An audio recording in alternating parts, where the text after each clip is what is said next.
এই বাঁধলে হবে না, এটাই বাঁধবেন না, ওইটাই বাঁধবেন। কেন দুটো টিউবলাইট আছে, অসুবিধা হবে। মুহাব্বতে দরুদ পড়তে হবে। আল্লাহুম্মা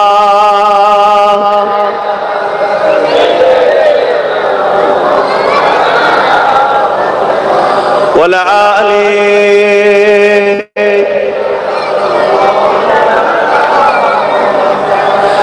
मेरे आंखों की बुदली में जलवा मोहम्मद का, मेरे दिल की आईने में नक्शा है मोहम्मद का। कोई जन्नत में जाएगा, कोई दोज़ख में पहुंचे, मदीने की तरफ दौड़े दीवाना मोहम्मद का। अल्लाहुम्मा सल्ली अला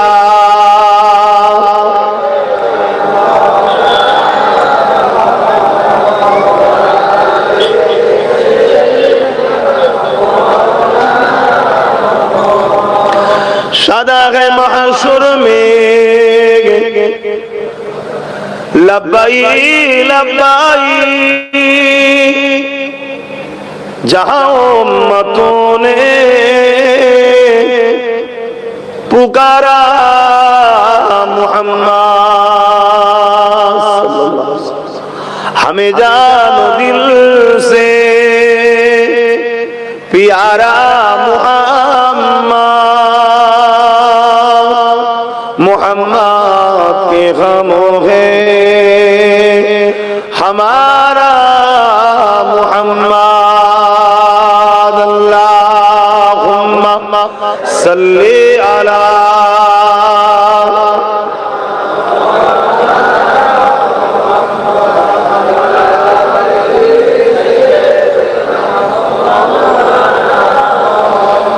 कलमे ला इलाहा इल्लल्लाह, ला इलाहा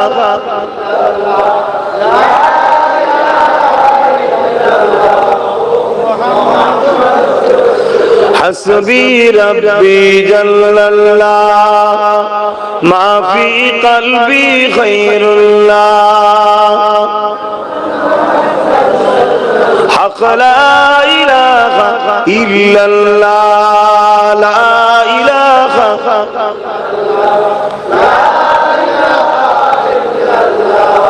मुहम्मदुर रसूलुल्लाह। अल्लाहुम्मा सल्ली अला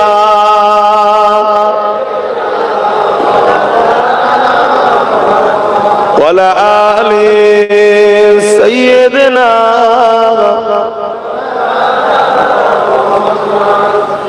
وقال الله تعالى في كلام المجيد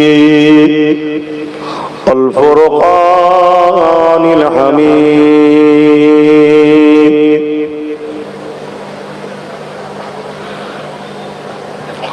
لقد كان لكم في رسول الله أسوة حسنة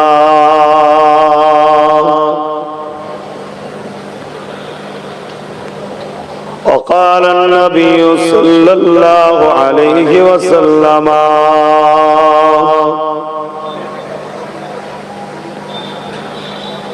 اتقوا فراسة المؤمن فإنه ينظر بنور الله। উপস্থিত আমার আব্বা জানেরা,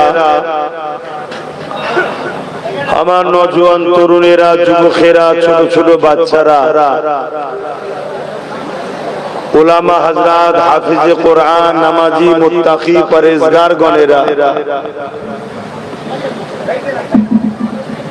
পর্দার আড়ালে অবস্থিত আমাদেরই সকলের মা ও বোনেরা,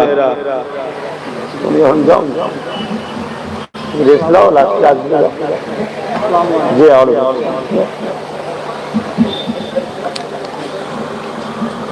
আল্লাহ পাকের দরবারে শুকরিয়া,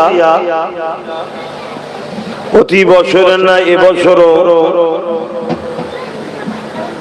কোরআন সুন্নাহর আলোকে দ্বীন ইসলামের একটা আলোচনা আল্লাহ আমাদের করিয়ে নিচ্ছেন। বলুন আলহামদুলিল্লাহ। বা মোবাইলে ব্যস্ত হবেন না, কেউ ফটো ভিডিও করবেন না, রেখে দেন। আপনারা সবাই একে অপরকে দেখবেন, কেউ করলে বারণ করেন, ভালোভাবে কেউ না মন দিয়ে শোনেন। এবছরে আল্লাহ করিয়ে নিচ্ছেন আবার। তবে ভারতের আকাশেও যে কালো মেঘলা উঠেছে, আগামী দিন হয়তো আমাদের ধর্মীয় আলোচনার মাহফিল গুলোরও করার স্বাধীনতা থাকবে না। তাম বিশ্ব জুড়েই একটা অন্যায়, অত্যাচার, জুলুম, সন্ত্রাসবাদী, জঙ্গিবাদী, হিংসার মনোভাব পূর্ণ মানুষের সংখ্যা পৃথিবী জুড়ে যেন একটা বেড়ে গেছে। যুগে যুগে এরকম আবহাওয়া চলেছে বাপ, কিন্তু সংখ্যা যখন তাদের বেড়েছে এবং তাদের সাথে যখন মুনাফিক মুসলমানরা সাথ দিয়েছে, তখনই তারা মাথা চাড়া দিয়েছে। আজকে যে অন্যায়, যে জুলুম, যে অত্যাচার, যে সমাজ বিরোধী, যে মানব বিরোধী, নারীদের উপরে জুলুম, গরিবের উপরে জুলুম, এতিমের উপরে জুলুম, বিধবার উপরে জুলুম, পিছিয়ে পড়া, অসহায়, সর্বধর্মের মানুষের উপরেও যে জুলুম আমরা দেখছি, এটা নতুন নয়। যুগে যুগেই এক শ্রেণীর মানুষরা ক্ষমতার জোরে মানুষের প্রভু হবার স্বপ্ন দেখেছে, যে আমার হাতে এত পাওয়ার আছে, ম্যান পাওয়ার, মানি পাওয়ার, অস্ত্র পাওয়ার, মাসুল পাওয়ার, আমি যাকে খুশি জেলে নিয়ে যেতে পারি, যাকে খুশি ফাঁসি দিতে পারি, যাকে খুশি খুন করার পরে মাফও করে দিতে পারি, যাকে খুশি আতঙ্কবাদী বানাতে পারি, যাকে খুশি জঙ্গি বলে দিতে পারি, যা খুশি আমি যখন করতে পারি, তাহলে আমি খোদা কেন হব না?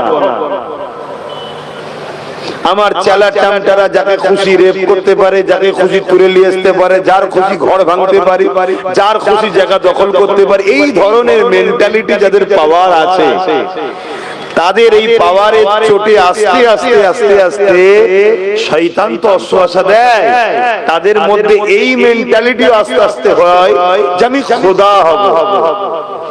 মানুষ আমার উপাসনা করবে, বিভিন্ন জায়গায় আমার মূর্তি তৈরি হবে, আমার ফটো লাগানো হবে, আমার ফটো দুধকে ধোয়া হবে, মালা দেওয়া হবে, ধূপবাতি দেওয়া হবে, মানুষ আমার কাছে এসে বলবে আমার লাগবে এই দাও, আমি বলবো আমার কাছে মাথা নত কর, সে মাথা ঠুকবে, যা বলবো তাই হবে। আমার কথা বুঝছেন তো নাকি? এই মেন্টালিটি মানুষের মধ্যে এক ধরনের মানুষ আছে, যাদেরকে কোরআনের ভাষায় বলা হয় উলাইকা বালহুম আদাল, চতুষ্পদ জন্তুর থেকেও নিকৃষ্ট মানুষেরা।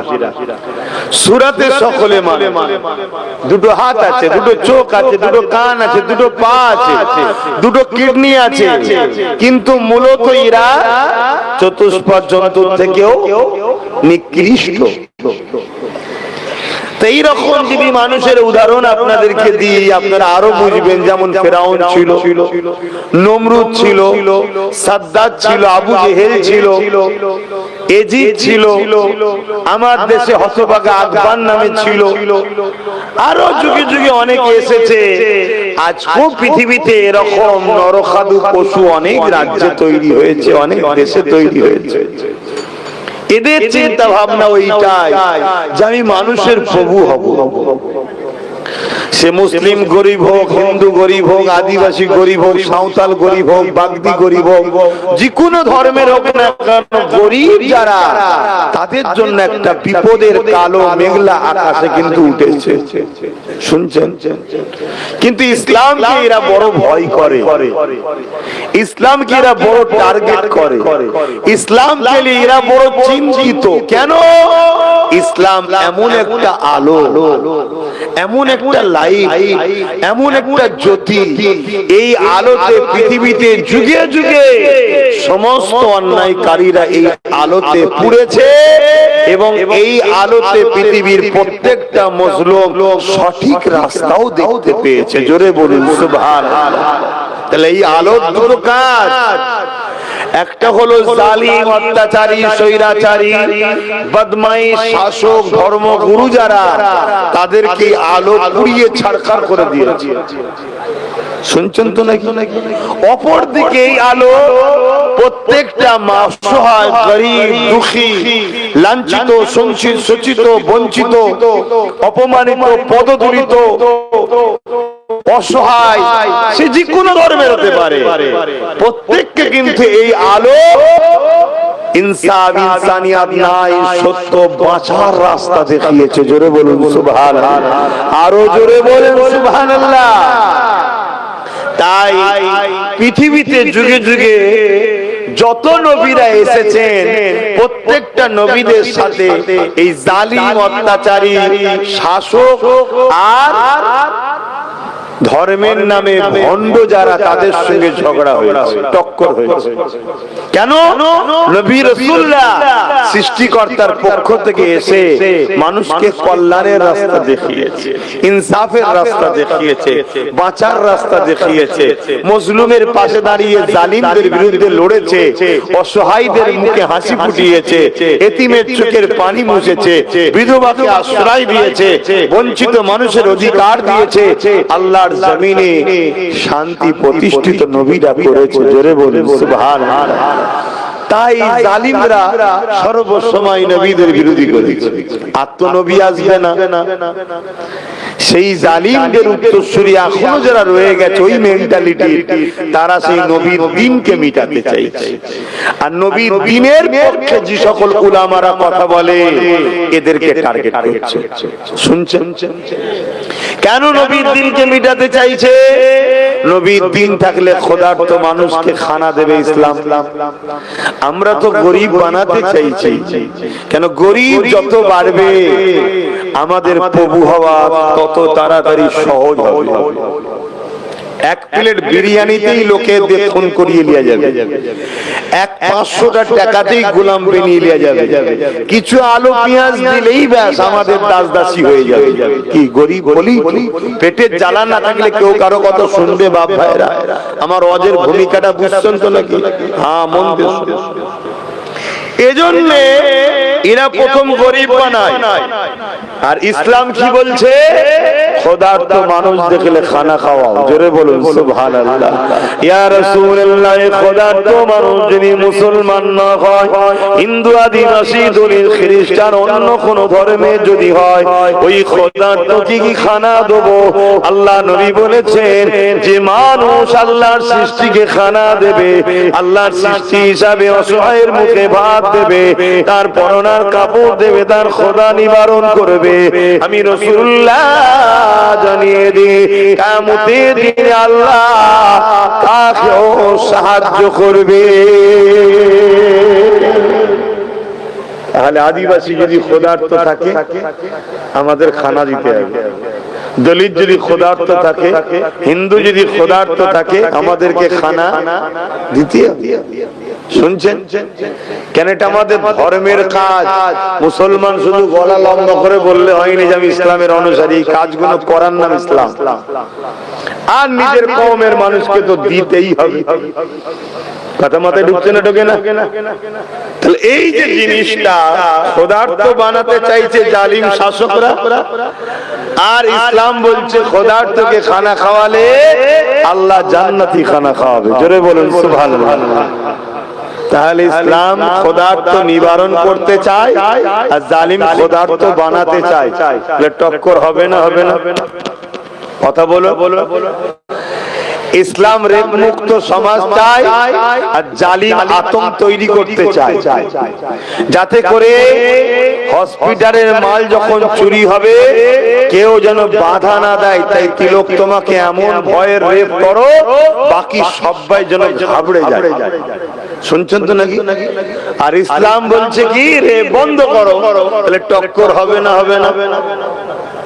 তা কি করা যায়? কোনোভাবেই তো ইসলামকে রুকা যাচ্ছে না। তাই ইসলামকে বদনাম করার জন্য একদল মিডিয়া বসেছে বাজারে, দিন রাত ধরে ইসলামের বিরুদ্ধে কথা বলছে। যেমন বাজারে নকল পুলিশ আছে না নাই, বাজারে নকল ডাক্তার আছে না নাই, বাজারে নকল সিভিক আছে না নাই, বাজারে নকল মুসলমানও আছে। একটু চেপে চেপে বসতে হবে বাপ, জায়গা হচ্ছে না, একটু সরে সরে আসেন। আমি কথা কোনো খুব গুরুত্বপূর্ণ বলছি বাপ, একটু চেপে চেপে আসে। বাজারে চাইনা মোবাইল আছে না নাই, চাইনা আলো আছে না নাই, ঠিক তেমনই বাজারে চাইনা মুসলমানও আছে। নকল মুসলমান আছে। নকল পুলিশ গুলো তৈরি করে কারা? সমাজ বিরোধীরা, ঠিক তো নাকি? নিজেদের ফায়দা স্বার্থে সবকিছু ডুপ্লিকেট আছে না নাই, ঠিক তেমনই নকল মুসলমানও সমাজে বানানো হয়েছে, যাদের হাতে অস্ত্র তুলে দেওয়া হচ্ছে। কারণ কি? তোরা গুটি কতক লোক ভুল কর, তোদেরকে দেখিয়ে পুরো ইসলাম সমাজকে গাল দেব, তোদেরকে দেখিয়ে পুরো ইসলামের দিকে আমরা তাক করব, তোদেরকে দেখিয়ে পুরো ইসলামকে মিটাবার টেন্ডার আমরা লোক। কিন্তু শুনে রেখে দিও জালিমের উত্তরসূরিরা, তোমাদের পূর্বপুরুষরা হাজার বার চেষ্টা করেছে ইসলামকে মিটাবার। তোদের বাপ দাদুর ইতিহাসটা পাতাটা খুলে দেখলে তারা কিভাবে ছোট ডুবার মতো ফেরাউন নীল নদে ডুবেছে, কিভাবে ওরা মশা দিয়ে নমরুদকে নেস্তে নাবুদ আল্লাহ করেছে, কিভাবে সাদ্দাতকে আল্লাহ ধ্বংস করেছে, এক পা জান্নাতের মধ্যে আর এক পা ঘোড়ার বাইরে, এই অবস্থায় জান কবজ করে নিয়েছে সাদ্দাতের। জানেন তো নাকি? ইতিহাস শুনে রেখে দাও। আমি আব্বাস সিদ্দিকী গলত হতে পারি, আপনি গলত হতে পারেন, আকাশে চাঁদের খুঁত থাকতে পারে, আমার আমিনার লালের আখলাক চরিত্র ও কোরআনের মধ্যে কোনো খুঁত নাই। জোরে বলুন সুবহানাল্লাহ, আরো জোরে বলুন সুবহানাল্লাহ। পাওয়ারের জোরে মাতাল অনেক কিছু বলতে পারে, ক্ষমতার জোরে চোরও অনেক কিছু বলতে পারে, ঠিক না বেঠে? আরে ক্ষমতার জোরে, পাওয়ারের জোরে রেপিস্ট গলা লম্বা করে অনেক কিছু বলতে পারে, কিন্তু বাস্তব তুমি আসো, ইসলামের মোকাবেলায় দাঁড়াও, ইসলামের কোন কাজটা সমাজ বিরোধী বলো, কোন কাজটা ইনসাফ বিরোধী, কোন কাজটা ইনসানিয়াত বিরোধী। কিন্তু আমি চ্যালেঞ্জ দিচ্ছি, ইসলাম বিরোধী প্রত্যেকটা কাজই হলো মানুষ ও সমাজের জন্য ক্ষতিকারক। জোরে বলুন সুবহানাল্লাহ, আরো জোরে বলুন নাউযুবিল্লাহ। কথা বুঝে আসছে? হ্যাঁ, এখানে নাউযুবিল্লাহ বলতে হবে। তাহলে ইসলাম মানুষকে বাঁচার রাস্তা দেখিয়েছে, ইসলাম খোদাত্ব মানুষের জন্য লড়াই করেছে, ইসলাম গরিবের জন্য লড়াই করেছে, ইসলাম বিধবার জন্য লড়াই করেছে। মানুষগুলোকে জেনতে জেনতে যেদিন পুঁতে দেওয়া হতো, শুনছেন, তারা কেউ ইসলামের ছিল বাপ? কথা বলছে না। তারা তো ইসলাম মানতো না, তারা তো এক আল্লাহর মাননেওয়ালা ছিল না, তারা তো হাজারো নকল খোদাকে মানতো, তারা নিজেদের বেটিদেরকে নিজেরা পুঁততো। ইসলাম এই বেটিদেরকে বাঁচাবার জন্য নিজেদের প্রিয় সাহাবা, নিজেদের ভালোবাসার পরিবার, সন্তান সবাইকে যুদ্ধের ময়দানে নেপিয়ে দিয়ে বেটিদের বাঁচার জন্য ইসলাম লড়াই পর্যন্ত করেছে। জোরে বলুন সুবহানাল্লাহ। যখন জালিম শাসকরা লোকেদের কোমরে দড়ি দিয়ে, গলায় বেল দিয়ে বাজারে নিলামে তুলতো, বিক্রি করতো, আবু জেহেল, উতবা, সাইবা, রোম, পারস্য থেকে শুরু করে কেসরা, কাইসার, এই পৃথিবীর জমিনে গরিবদের বাঁচার কোনো স্বাধীনতা ছিল না, অধিকার ছিল না। সেই মানুষগুলোর চোখের পানি মুছবে, জালিম শাসকদের হাত থেকে মানুষগুলোকে বাঁচাবে বলে ইসলাম নিজেদের পরিবার, সন্তান, নিজেদের জান পর্যন্ত ইসলামের অনুসারীরা লাগিয়ে দিয়েছে। জোরে বলুন সুবহানাল্লাহ। আজকের দিনও যখন পুরো বিশ্ব জুড়ে জাতের নামে বিভাজন হচ্ছে, ধর্মের নামে বিভাজন হচ্ছে, রঙের নামে বিভাজন হচ্ছে, ভাষার নামে বিভাজন হচ্ছে, উঁচু জাত নিচু জাত করা হচ্ছে, গরিব বড় লোক ভাগ করা হচ্ছে, এভাবে গরিব দুঃখী কৃষক চাষী দিন মজুর খেটে খাওয়া মানুষের উপরে যখন জুলুম হচ্ছে, এই আজকের জালিমরাও ভাবছে এই জালিম যাদের উপরে আমরা জুলুম করছি, এই মজলুমদের পাশে কেউ যদি না দাঁড়ায়, মুহাম্মদ রাসূলের গোলামরা দাঁড়িয়ে যাবে। জোরে বলুন সুবহানাল্লাহ। কেন ইসলাম বলেছে এদের পাশে দাঁড়াবার নাম ইসলাম। যদি এই গরিবদের পাশে না দাঁড়াও তুমি মুসলমানই নয়। কিসের তুমি মুসলমান দাবি করছো? সে হতে পারে হিন্দু, দলিত, আদিবাসী, শিখ, পাঞ্জাবি, খ্রিস্টান, ও আমার দেখার দরকার নেই। অসহায় সে, ক্ষতিগ্রস্ত সে, বিপদে সে, লাঞ্ছিত সে, মুসলিম সে, তার উপরে জুলুম হচ্ছে, তাদের বেটিগুলোর ইজ্জত লুটা হচ্ছে। ইসলাম যদি তোমার মধ্যে থাকে, এই অসহায়ের পাশে দাঁড়িয়ে জালিমদের বিরুদ্ধে লড়াই করে প্রয়োজন হয় যুদ্ধ করতে হবে। এই গরিবের চোখের পানি মুছতে হবে, বেটিদের ইজ্জত বাঁচাতে হবে, বিধবাদেরকে বাঁচাতে হবে, অসহায়কে বাঁচাতে হবে, রাষ্ট্রকে নিরাপদে রাখতে হবে। এর নামও তো ইসলাম। জোরে বলুন সুবহানাল্লাহ, আরো জোরে বলুন সুবহানাল্লাহ। তাই ইসলাম আজকের আবু জেহেলদের কাছে আতঙ্কের কারণ, আজকের ফেরাউনের কাছে ইসলাম আতঙ্কের কারণ, আজকে অত্যাচারী শাসকদের কাছে ইসলাম ভয়ের কারণ। ইসলামকে তাই মিটাবার জন্য চেষ্টা হাজার দিক দিয়ে করছে। কখনো স্লোগানের নামে মুসলমানদেরকে ধরে ধরে পিটিয়ে পিটিয়ে খুন করা হচ্ছে, এরপরও দেখছে কোনোভাবে তো মুসলমান আমাদের পাতা ফাঁদে পা দিচ্ছে না। তারপরে বলল কি, সবাইকে নাগরিকত্ব দেবো, মুসলমানদের দেবো না। এখানেও মুসলমান গরম খেলো না। কেন? মুসলমান তো জানে আমাদের নাগরিকত্ব দিবার কি আছে, আমরা তো এদেশে ছিলাম, আছি, থাকবো, আমরা তো আসিনি, নাগরিকত্বের কি প্রয়োজন? ও তে ছিঁড়ে ঠিক ভিজলো না। শুনছেন তো নাকি? তারপরে চিন্তা করছে কি করা যায়। নানান দিকে বিভিন্ন সময় মুসলিম নারীদের গায়ে হাত তুলছে, হিজাব কাটছে, এভাবে অত্যাচার করছে, তাতেও দেখছে চিড়ে ভিজছে না। লাস্টে সংখ্যা গরিষ্ঠতার পাওয়ার দেখিয়ে লোকসভাতে ওয়াকফ কালা কানুন আইন তৈরি করেছে। কি জন্যে? আইন তৈরি করে মুসলমানদের মসজিদ, মাদ্রাসা, কবরস্থান এবার ভাঙো। শুনছেন তো নাকি? ভাঙো। কিন্তু এই আন্দোলনটা এত ব্যাপক রূপরেখা নিয়েছে, এ থেকে আবার দমন করার জন্য নানান রকম নাটক আগামী দিন ঘটছে, ঘটবে। কথা মাথায় ঢুকছে না? ঘটছে, ঘটবে। জালিম যে হয় না, সে নিজের গদিতে বসার জন্য নিজের ছেলেকেও খুন করতে পারে। ইতিহাসের পাতা সাক্ষী দিচ্ছে। বাপ, আমি কাউকে খুনই বলছি না, কিন্তু বাস্তব। জালিম যে হয়, নিজের গদিতে বসার জন্য নিজের ছেলেকে খুন করে। তুই কি রাজা হবি? আমি রাজা হব। অতএব ছেলে যখন বাধা হচ্ছে, পথের কাঁটা সরিয়ে দে। জালিম যদি নিজের ছেলেকে মারতে পারে, আরো কাউকে কাউকে মারতে পারে না? পারে না? আরো কত কি দেখবেন সব হবে, শুধুমাত্র মানুষের মাইন্ডকে ডাইভার্ট করার জন্য। মাথায় ঢুকছে না? কিন্তু আপনাকে আমাকে মাথায় রাখতে হবে, এই ওয়াকফ এটা ইসলামের একটা সম্পদ।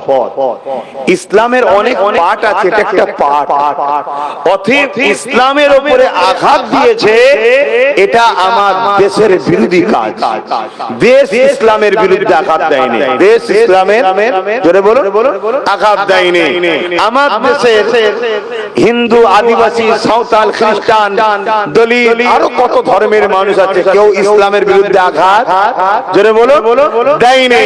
দেশও আঘাত দেয়নি, আমার প্রতিবেশী সমস্ত ধর্মের মানুষকেও ইসলামের উপর আঘাত দেয়নি।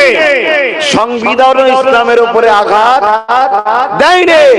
আঘাত দিয়েছে কে? তথাকথিত দুর্ভাগ্য কিছু লোক ক্ষমতার জোরে, চুরি করে হোক আর কোন ভুল বুঝিয়ে হোক, যাই হোক, তারা ক্ষমতার জোরে একটা কালা কানুন পাস করিয়েছে। তাহলে তারা ইসলামের বিরোধী বিরোধী আঘাত দিয়েছে, ঠিক না বেঠিক? যারা ইসলামের বিরুদ্ধে আঘাত দিয়েছে তাদের বিরুদ্ধে আমাদের সংগ্রাম চলবে না চলবে না? জোরে বলুন, চলবে না চলবে না? কিন্তু সংগ্রামটা প্ল্যান মাফিক করতে হবে। প্ল্যান ছাড়া করলে আপনিও বিপদে পড়বেন, আমিও বিপদে পড়ব, এবং আমার দেশের সংবিধান সেটারও ক্ষতি হবে, দেশেরও ক্ষতি হবে, সমাজে সর্বশ্রেণী মানুষেরও ক্ষতি হবে। কথা মাথায় ঢুকছে? এটাকে আমাদের সবাইকে মাথায় রাখতে হবে। অবশ্যই অন্যায়ের বিরোধী করা এটা আমাদের ধর্ম। অন্যায়ের বিরোধী করা কি? এটা ধর্ম। আর ন্যায়ের পক্ষে সাথ দেওয়া কি? ধর্ম। সে অন্যায় যদি কোনো অমুসলিমের উপরও হয় তার সাথ দিয়ে কোন মুসলমান যদি অন্যায় করে তারও বিরোধী করার নাম ইসলাম। শুনছেন তো নাকি আমার? এই বুঝছেন তো? ধরুন আপনারা বাজারে গেছেন, দেখছেন দু চারটে মুসলিম ছেলে, বুঝতে বুঝে আসছে, দাবিদার মুসলিম ছেলে, দাবিদার। সে এখন কোন অমুসলিমের উপরে জুলুম করছে, বেচারির কোনো জুলুম নেই, তার মাল ঝেড়ে নিচ্ছে, কিনে নিচ্ছে। এই জায়গায় আপনি যদি মনে করেন আরে এ তো আমার কওমের মানুষ, এ যা করছে ঠিক, ও অমুসলিম ওর মাল নিয়ে নিচ্ছে, নিয়ে নিক। ইসলাম বলছে কিয়ামতের দিন আল্লাহ আপনাকেও ধরবে, আপনারও শাস্তি হবে। ওই দুজন জালিমের তো হবেই হবে, আপনারও হবে। তাহলে ইসলামের জুলুম হালাল না হারাম? জোরে বলুন। কিন্তু আজকে ইসলামকে বদনাম করার জন্য কোর্টে গিয়ে নামের এফিডেভিট করো, বা গরিব মুসলমানকে অর্থ দিয়ে তার হাতে অস্ত্র তুলে দাও, দিয়ে তার দ্বারা সমাজ বিরোধী কাজ করো, করিয়ে ইসলামকে অপমান করো, ইসলামকে বদনাম করো। তাহলে প্রথম আমাদেরকে কি বানালো? গরিব। তারপরে কি করলো? আমাদের হাতে অর্থ, আর তারপরে আমাদের হাতে অস্ত্র তুলে দিয়ে কি করছে? সমাজ বিরোধী কাজ করছে। আর করাবার সময় কি বলছে? আরে আমরা তো সুপার পাওয়ার, আমরা তোর সাথে আছি, কোনো চিন্তা করবি না, তোর সাথে আছি। তারা কি করলো? এই অস্ত্র নিয়ে নিরীহ মানুষের উপরে জুলুম করলো, সমাজ বিরোধী কাজ করলো, সমাজে ফিতনা ছড়ালো, আর তারপরে একে কি বলে? মিডিয়াতে হাইলাইট হয়ে গেল, দেখো মুসলমান মুসলমান মুসলমান। আরে ইসলাম তো এটাই। শুনছেন? গাধার মতো কথা বলে ফেললো। মূর্খ, তুই জানিস ইসলাম কি জিনিস? তুই জানিস ইসলাম কি জিনিস? খুব দুঃখের বিষয় আমার বাপজানেরা, ভাইরা। এই জন্য আল্লাহ রাসূল বলেছেন গরিবী মানুষকে কুফরির দিকে নিয়ে যায়, গরিবী মানুষকে কুফরির দিকে নিয়ে যায়। গরিবী থেকে ওঠার জন্য আমাদেরকে চেষ্টা করা দরকার। আমরা তো চেষ্টা করি, আমরা তো চেষ্টা করি। তো বাপজান আমার, ভাইজান আমার, সবকিছু মিলিয়ে আমার বলার উদ্দেশ্য একটা, হাজারো রকম পরিকল্পনা চলছে, আগামী তো আরো নতুন নতুন পরিকল্পনা চলবে। উদ্দেশ্য একটাই, ইসলামকে মিটাও, আর ইসলামের অনুসারী যারা তাদেরকে ইসলাম থেকে সরাও। যদি সরতে না চায় খরিদ করো, বিক্রি যদি হতে না চায় মেরে দাও। শুনছেন তো নাকি? এছাড়া কোন বিষয় পৃথিবীতে কিছু চলছে না। কে খেতে পাচ্ছে, কার কি হবে, ও নিয়ে কারো কোনো চিন্তা নেই। সবার চিন্তা ইসলামকে মিটাও। আপনি আমেরিকা ইসলামের পিছনে, জাপান ইসলামের পিছনে, ইন্দোনেশিয়া ইসলামের পিছনে, ফ্রান্স ইসলামের পিছনে, ব্রিটেন ইসলামের পিছনে। হাত্তাকে মুসলিম যে রাষ্ট্রগুলো আছে তার মধ্যে অনেক রাষ্ট্রপ্রধানকেও বসানো হয়েছে ইসলামের দুশমনদের গোলামি করবে বলে। শুনছেন তো নাকি? কোথায় দুঃখের কথা বলবো, এই রকম একটা পরিস্থিতিতে দাঁড়িয়ে আমাদের করণীয়টা কি? আমাদের করণীয় কি? বাপজান আমার, মনে রাখবেন, আমি আগেও বলেছি, আজও বলছি, এ নওজওয়ানেরা যুগে যুগে ইসলামের বিরুদ্ধে আবু জেহেলের মতো লোক লেগেছে, ফেরাউনের মতো লোক লেগেছে, নমরুদের মতো লোক লেগেছে, সাদ্দাতের মতো লোক লেগেছে, আবু লাহাবের মতো লোক বিরোধী করেছে, বুশের মতো লোক বিরোধী করেছে, চিঙ্গিস খানের মতো লোক বিরোধী করেছে, আকবরের মতো লোক বিরোধী করেছে, আজও স্টাইলে যারা জীবন যাপন করছে তারাও ইসলামের বিরোধী করে। এক কথায় যারা গরিবদের দুশমন, যারা ইসলামের দুশমন, যারা এতিমদের দুশমন, তারা ইসলামের দুশমন, যারা মানবতার দুশমন, যারা ইসলামের দুশমন, যারা নারী দেহ শোষণ করাকে পছন্দ করে তারা হলো ইসলামের দুশমন, যারা গরিবদের খানা খেয়ে নিতে চায় তারা ইসলামের দুশমন, যারা নিজের রাষ্ট্রের সঙ্গে গাদ্দারি করতে চায় তারাই তো ইসলামের দুশমন। এক কথায় যারা মা বাপকে ভালোবাসে না, বৃদ্ধাশ্রমে দিয়ে আসে তারাই হলো ইসলামের দুশমন। এ যুবকেরা, তরুণেরা, বাপেরা যুগে যুগে যুগে এমন করে ইসলামের বিরোধী হয়েছে। নবীদের সময় তো হয়েছে, আমার রাসূলুল্লাহর সময় তো হয়েছে, কিন্তু মনে রাখবে আল্লাহ পাক আমার আপনার জন্য নবী মুহাম্মদ রাসূলুল্লাহকে মডেল বানিয়েছে। এই সেই নবীকে অনুসরণ করে অবশ্যই যুগে যুগে ইসলামের বিরোধী যারা করেছে আল্লাহ পাক তাদের জন্য দুটো রাস্তা রেখেছে, হয় তাদেরকে চিরতরমের মতো ধ্বংস করে জাহান্নামী বানিয়ে দিয়েছে, আর না হয় আল্লাহ তাকে হিদায়াত করে ইসলামের খাদেম বানিয়ে দিয়েছে। আরো জোরে বলুন সুবহান। আমার ওয়াজটা বুঝছেন তো? আবহাওয়া যেটা চলছে তার উপরে আলোচনা করছি, অসুবিধা হচ্ছে না তো? খুব মন দিয়ে শোনো যুবকরা, আমাদের কিন্তু অনেক ভুল আছে। আমরা যে ইসলামের অনুসারী বলি, আমরা 10% ইসলামের অনুসারী, 90% আমরা ইসলামের দুশমন। কথা যদি গায়ে লাগে আমার কিছু করার নেই, আমাদের কিচ্ছু করার নেই, কেন আমাদের কাজ কাম উঠা বসা চাল চলন সব ইসলামের সঙ্গে টক্কর। আমি বলেছি বাবা আর বসার জায়গা নেই। আর একটু দেখুন না আব্বাজানেরা, কেন মানুষ এসছে ভালো কাজে, আপনাদের কি কষ্ট হবে? যে আগাবেন একটু বাঁ দিক চেপে চেপে আগাবেন, আমার বাঁ দিক চেপে চেপে আগাবেন, তাহলে একটু সুবিধা হবে। কেন রাস্তা বন্ধ করবো না আমরা? কেন এটা ধর্মের কাজ হচ্ছে, ধর্মের কাজে অন্য ধর্মের মানুষের ক্ষতি করে ধর্ম হয় না। হ্যাঁ, এটা যদি কোনো আন্দোলন হতো বলতাম রোড বন্ধ করতে। শুনছেন না শোনেননি? এটা কিন্তু শুধু আন্দোলন, এটা ধর্মের কাজ। আমার ধর্মের জন্য অন্য ধর্মের মানুষ কষ্ট করবে কেন? কথা বাদে শুনছেন না শোনেননি? ধর্ম আমি করছি তো অন্য মানুষ কষ্ট করবে কেন? আমার ধর্ম এই শিক্ষা দেয়নি যে অন্য কাউকে কষ্ট দিয়ে তুমি তোমার ধর্ম করো না। আমার ধর্ম তো সর্ব ধর্মের মানুষের নিরাপত্তা ও প্রেম ভালোবাসার শিক্ষা দিয়েছে। জোরে বলেছে।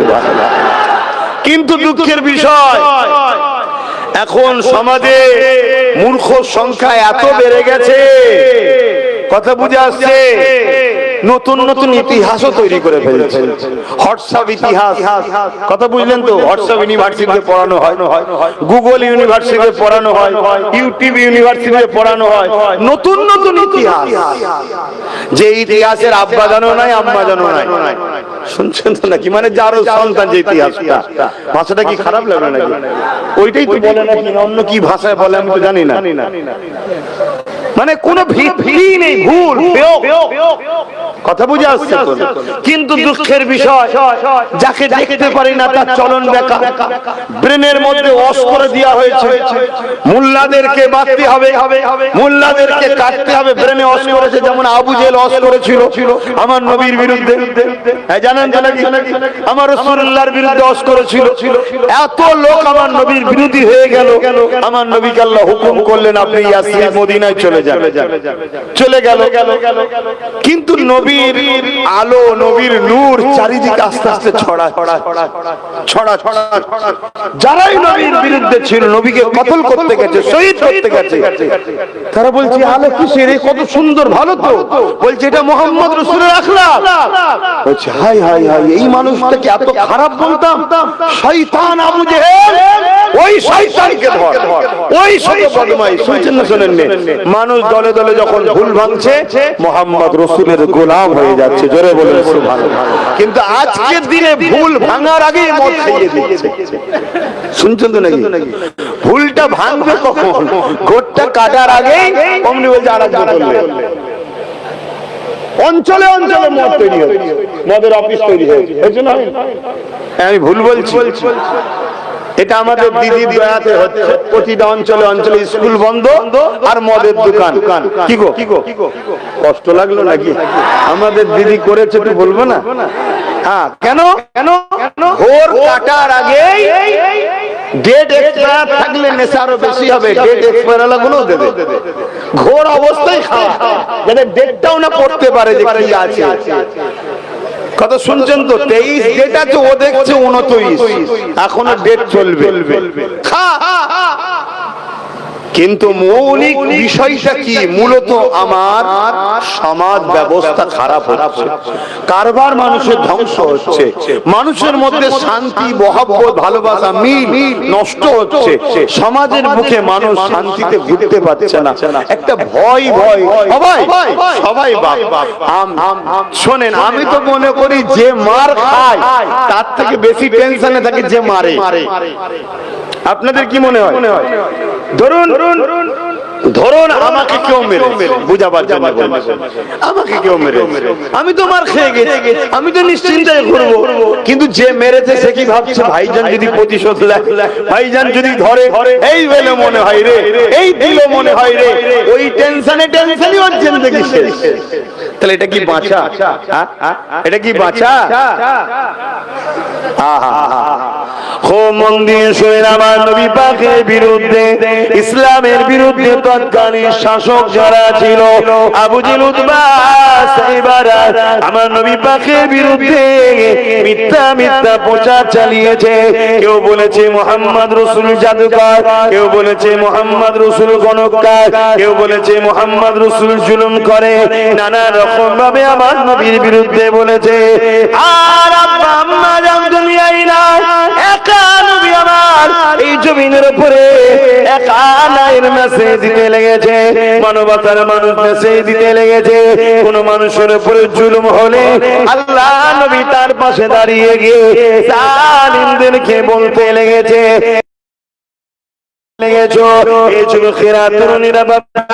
আমার নবী পাকের ন্যায় মেসেজ, আমার নবীর ইনসাফের মেসেজ, আমার নবীর মানবতার মেসেজ, আমার নবীর মানব দরদি কথা, আমার নবীর মানব বন্ধনের কথা, আমার নবীর গরিবের অধিকারের কথা, আমার নবীর কল্যাণের মেসেজ দুনিয়ার মানুষ যখন যার কানে যায়, সঙ্গে সঙ্গে সে জালিম আবু জেহেলের দল ছেড়ে ইমানের নূরের কালেমা পড়ে আমার রাসূলুল্লাহর দিওয়ানা হয়ে যায়। আমার নবীর পাশে দাঁড়ায়। আবু জেহেল দেখছে, আরে একটা দুটো তিনটে চারটে তো মোহাম্মদ রাসূলের দিকে লোক বেরিয়েছে। তো মোহাম্মদ রাসূলের যদি ম্যান বাড়ে, সংখ্যা গরিষ্ঠ যদি হয়ে যায় মোহাম্মদ রাসূল, তাহলে জুলুমের সাম্রাজ্য শেষ। শুনছেন না? শুনেন, আজকেও ভাবছে দেশ লুটা শেষ। শুনছেন তো নাকি? যে যার টেনশনে আছে, সেদিন আবু জেহেলের টেনশনে ছিল, আজকের আবু জেহেলের চালার মাইন্ড যাদের, তারা তাদের টেনশনে আছে। বুঝছেন তো নাকি? হ্যাঁ, ইতিহাস জানতে হবে। ইতিহাস কেন আল্লাহ আমার নবীকে শুনিয়েছে? মুসা নবীর ইতিহাস, দাউদ নবীর ইতিহাস, সুলাইমান নবীর ইতিহাস, জাকারিয়া নবীর ইতিহাস কোরআনে আল্লাহ শোনায় না আমার নবীকে? কেন? কারণ ইতিহাস থেকে মানুষ সজাগ হয় এবং তার প্রতিবন্ধকতার কি ফল এবং কিভাবে প্রতিরোধ করতে হয় তার সমাধান পাওয়া যায়। জোরে বলুন সুবহানাল্লাহ। আমার নবী পাক সাল্লাল্লাহু আলাইহি ওয়াসাল্লাম তিনি বড় মিষ্টি ব্যবহারে, বড় নরম কথাতে আল্লাহ নবী মানুষের কাছে মেসেজ দিচ্ছে। আবু জেহেল আমার নবী যখন সিজদায় পড়ে, নবীর পিঠে পচা দুমবার ভুঁড়ি চাপিয়ে দেয়, আমার নবী কষ্ট পায়। আহা বাপ, নবী পাক সাল্লাল্লাহু আলাইহি ওয়াসাল্লামের কলিজার টুকরি ছোট খাতুনে জান্নাত ফাতেমা জাহরা আব্বার পিঠ থেকে ভুঁড়ি নাবাতে পারছে না, কষ্ট হচ্ছে। তারপরও কষ্ট করে যখন নাবায়, আহা দোনো জনের সুলতান তিনি, যার জন্য কায়নাত আল্লাহ তৈরি করেছে, তিনি মাথা তুলছে। আর ওরা বসে বসে আনন্দ হই ঠাট্টা মস্করা মস্করা করছে। যেমন আজও আমরা দেখছি নিরীহ নিরীহ মানুষগুলোকে ধরে রাস্তায় মার, আর একদল মানুষ আনন্দ করছে আর ফটো তুলছে। সমাজে ঘটছে না, ঘটে না? এসব আবু জেহেলদের কালচার, এসব আবু জেহেলদের কালচার, জালিমদের কালচার, মানব প্রেমিকদের কালচার এটা নয়। কথা বুঝা? তো ওই সময় আমার নবী পাক সাল্লাল্লাহু আলাইহি সাল্লাম কে এমন করে সোশ্যাল বয়কট করলো, নবী পাক সাল্লাল্লাহু আলাইহি সাল্লাম পাহাড়ে চলে গেলেন, গাছের পাতা ফলমূল খেয়ে রয়েছে। কত কষ্ট করছে দেখছেন? আমাদেরকে ত্যাগ স্বীকার করতে হবে না? হবে না? হিকমতে কাজ করতে হবে, মাথা ঠান্ডা করে হিকমতে কাজ করতে হবে। পায়ের উপরে পা দিয়ে চাইছে দুই ভাইয়ের মধ্যে ঝগড়া লাগাবো, তাহলে আমাদের দুই ভাইকেই হিকমতের সঙ্গে কাজ করতে হবে। যদিও আমার আরেক ভাই হিকমতের সঙ্গে কাজ করবে কি না করবে পরের বিষয়, তুমি তো মুহাম্মদ রাসূলের গোলাম, তোমার নবী বলেছে দেশকে ভালোবাসা, দেশ যাতে ধ্বংস না হয়ে যায়, তোমাকে একটু হিকমতের সাথে কাজ করা দরকার আছে না? না, হ্যাঁ, সেই হিকমতটা কি? আইনের পাওয়ার তৈরি করি। তাহলে অন্যায় করলে তুমি শাস্তিও দিতে পারলে, তোমার রাগটাও মিটলো, অথচ কিন্তু সমাজে কোনো হট্টগোল হলো না। প্রশাসন যদি কাউকে শাস্তি দেয় সমাজে গন্ডগোল হবে, কিন্তু প্রশাসন তো তোমার আমার কথা শুনছে না। কেন শুনছে না? কেন? প্রশাসন তোমার আমার পাওয়ারের মধ্যে নাই। কথা মাথায় ঢুকছে? তাহলে প্রশাসনিক পাওয়ার কন্ট্রোল করতে হবে। কন্ট্রোল করতে গেলে কি করতে হয় বুঝতে পারছো? যার জন্য ছোট ভাইটাকে নামিয়ে দিয়েছি, যা। কথা মাথায় ঢুকছে? তোমাদেরও তো মাথায় ঢুকাতে হবে, তোমাদের মাথায় তো ঢুকছে না। তোমরা ফ্রিতে পেয়েছো, খেয়েছো, ঘরে যে যা হয় হোক, এরকম করলে হবে? এতে কি হবে? তোমরা কোন জায়গায় কিছু হলে, এই যেমন সেই দিন সাঁতরাগাছির ওখানে দেখলাম স্কুলের একটা ছোট্ট বাচ্চা মেয়ে, এই বছর 8, 9, 10 হবে, দেখেছো হয়তো অনেকে, কে কে দেখেছো একটু সারা দেবে, দেখেছো ভিডিওতে? কি তাকে স্লোগান দিতে বলেছে স্কুলে? স্লোগান দিতে বলেছে, বলেছেন বলেন? এইটা তো চাইছে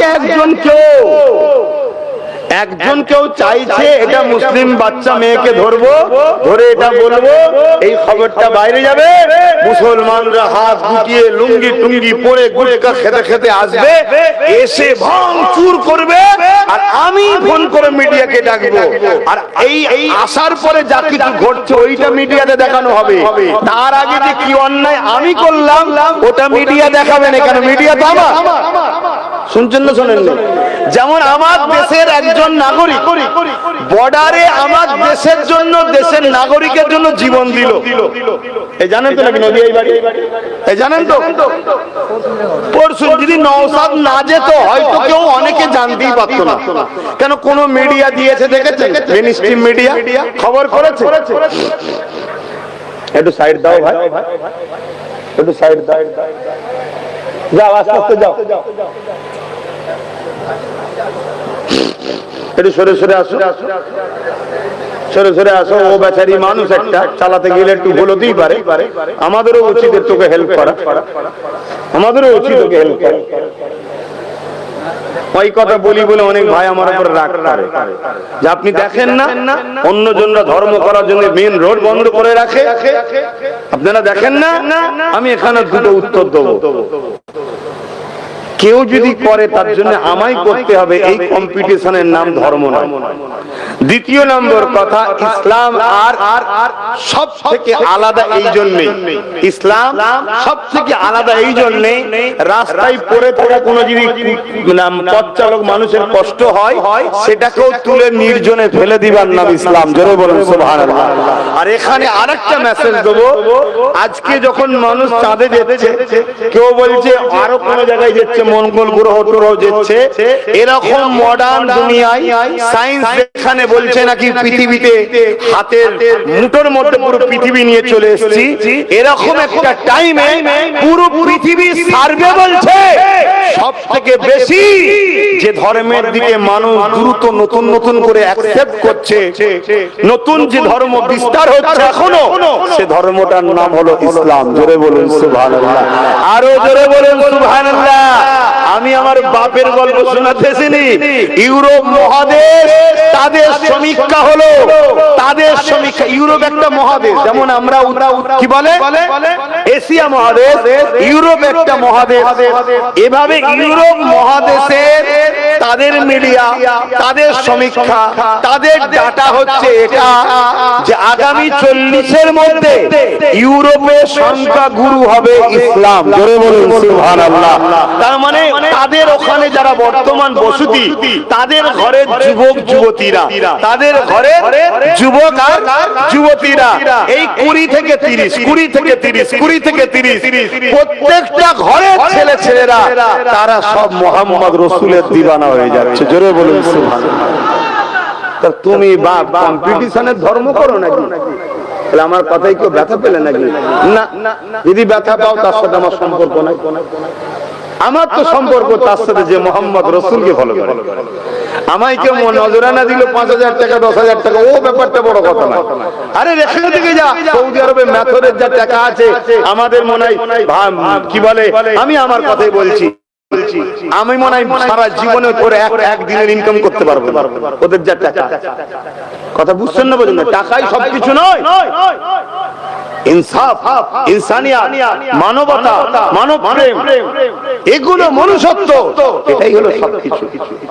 টাকা আজ আছে কাল নাই, আর আজ নাই কালকে হতে অসুবিধা নাই। অতএব যাক বাবা, আমি ফিরে আসছি আমার দিকে। আমার রাসূল পাক সাল্লাল্লাহু আলাইহি ওয়াসাল্লাম তিনাকে এভাবে জুলুম করেছে। তেনার অপরাধ কি? তিনি নারীদেরকে জ্যান্ত পুঁততে বারণ করেছেন। তিনার অপরাধ কি? আবু জেহেল তার প্রজাগুলোকে কৃতদাস দাসী বানিয়েছে, গোলাম বানিয়েছে। তিনি বলেছেন না, মানুষ গরিব হতে পারে কিন্তু গোলাম নয়। গরিব হতে পারে, তোমার কৃতদাস দাসী নয়। সে খাটবে, তার পারিশ্রমিক দাও। যেমন আমার দেশে ডিটেনশন ক্যাম্প করতে চাইছে, জানেন তো নাকি? এটা অ্যাকচুয়ালি কি? লেবার স্টক করা, লেবার স্টক করা দেখাচ্ছে ডিটেনশন ক্যাম্প, হাকিকতে কি? লেবার স্টক করা। গরিবদেরকে নিয়ে যাই খাঁচার মধ্যে ভরবে। শোনেন, কোন যদি মুসলমান বড় লোক হয়, সে যদি ভারতীয় নাও হয়, তারপরও ভারতে সে সিকিউরিটি ঘুরবে যদি পয়সা তার থাকে। তার একটা প্রমাণ দেখুন না, হাসিনা ভিআইপি ভাবে আছে। কথা ভুল বলছি?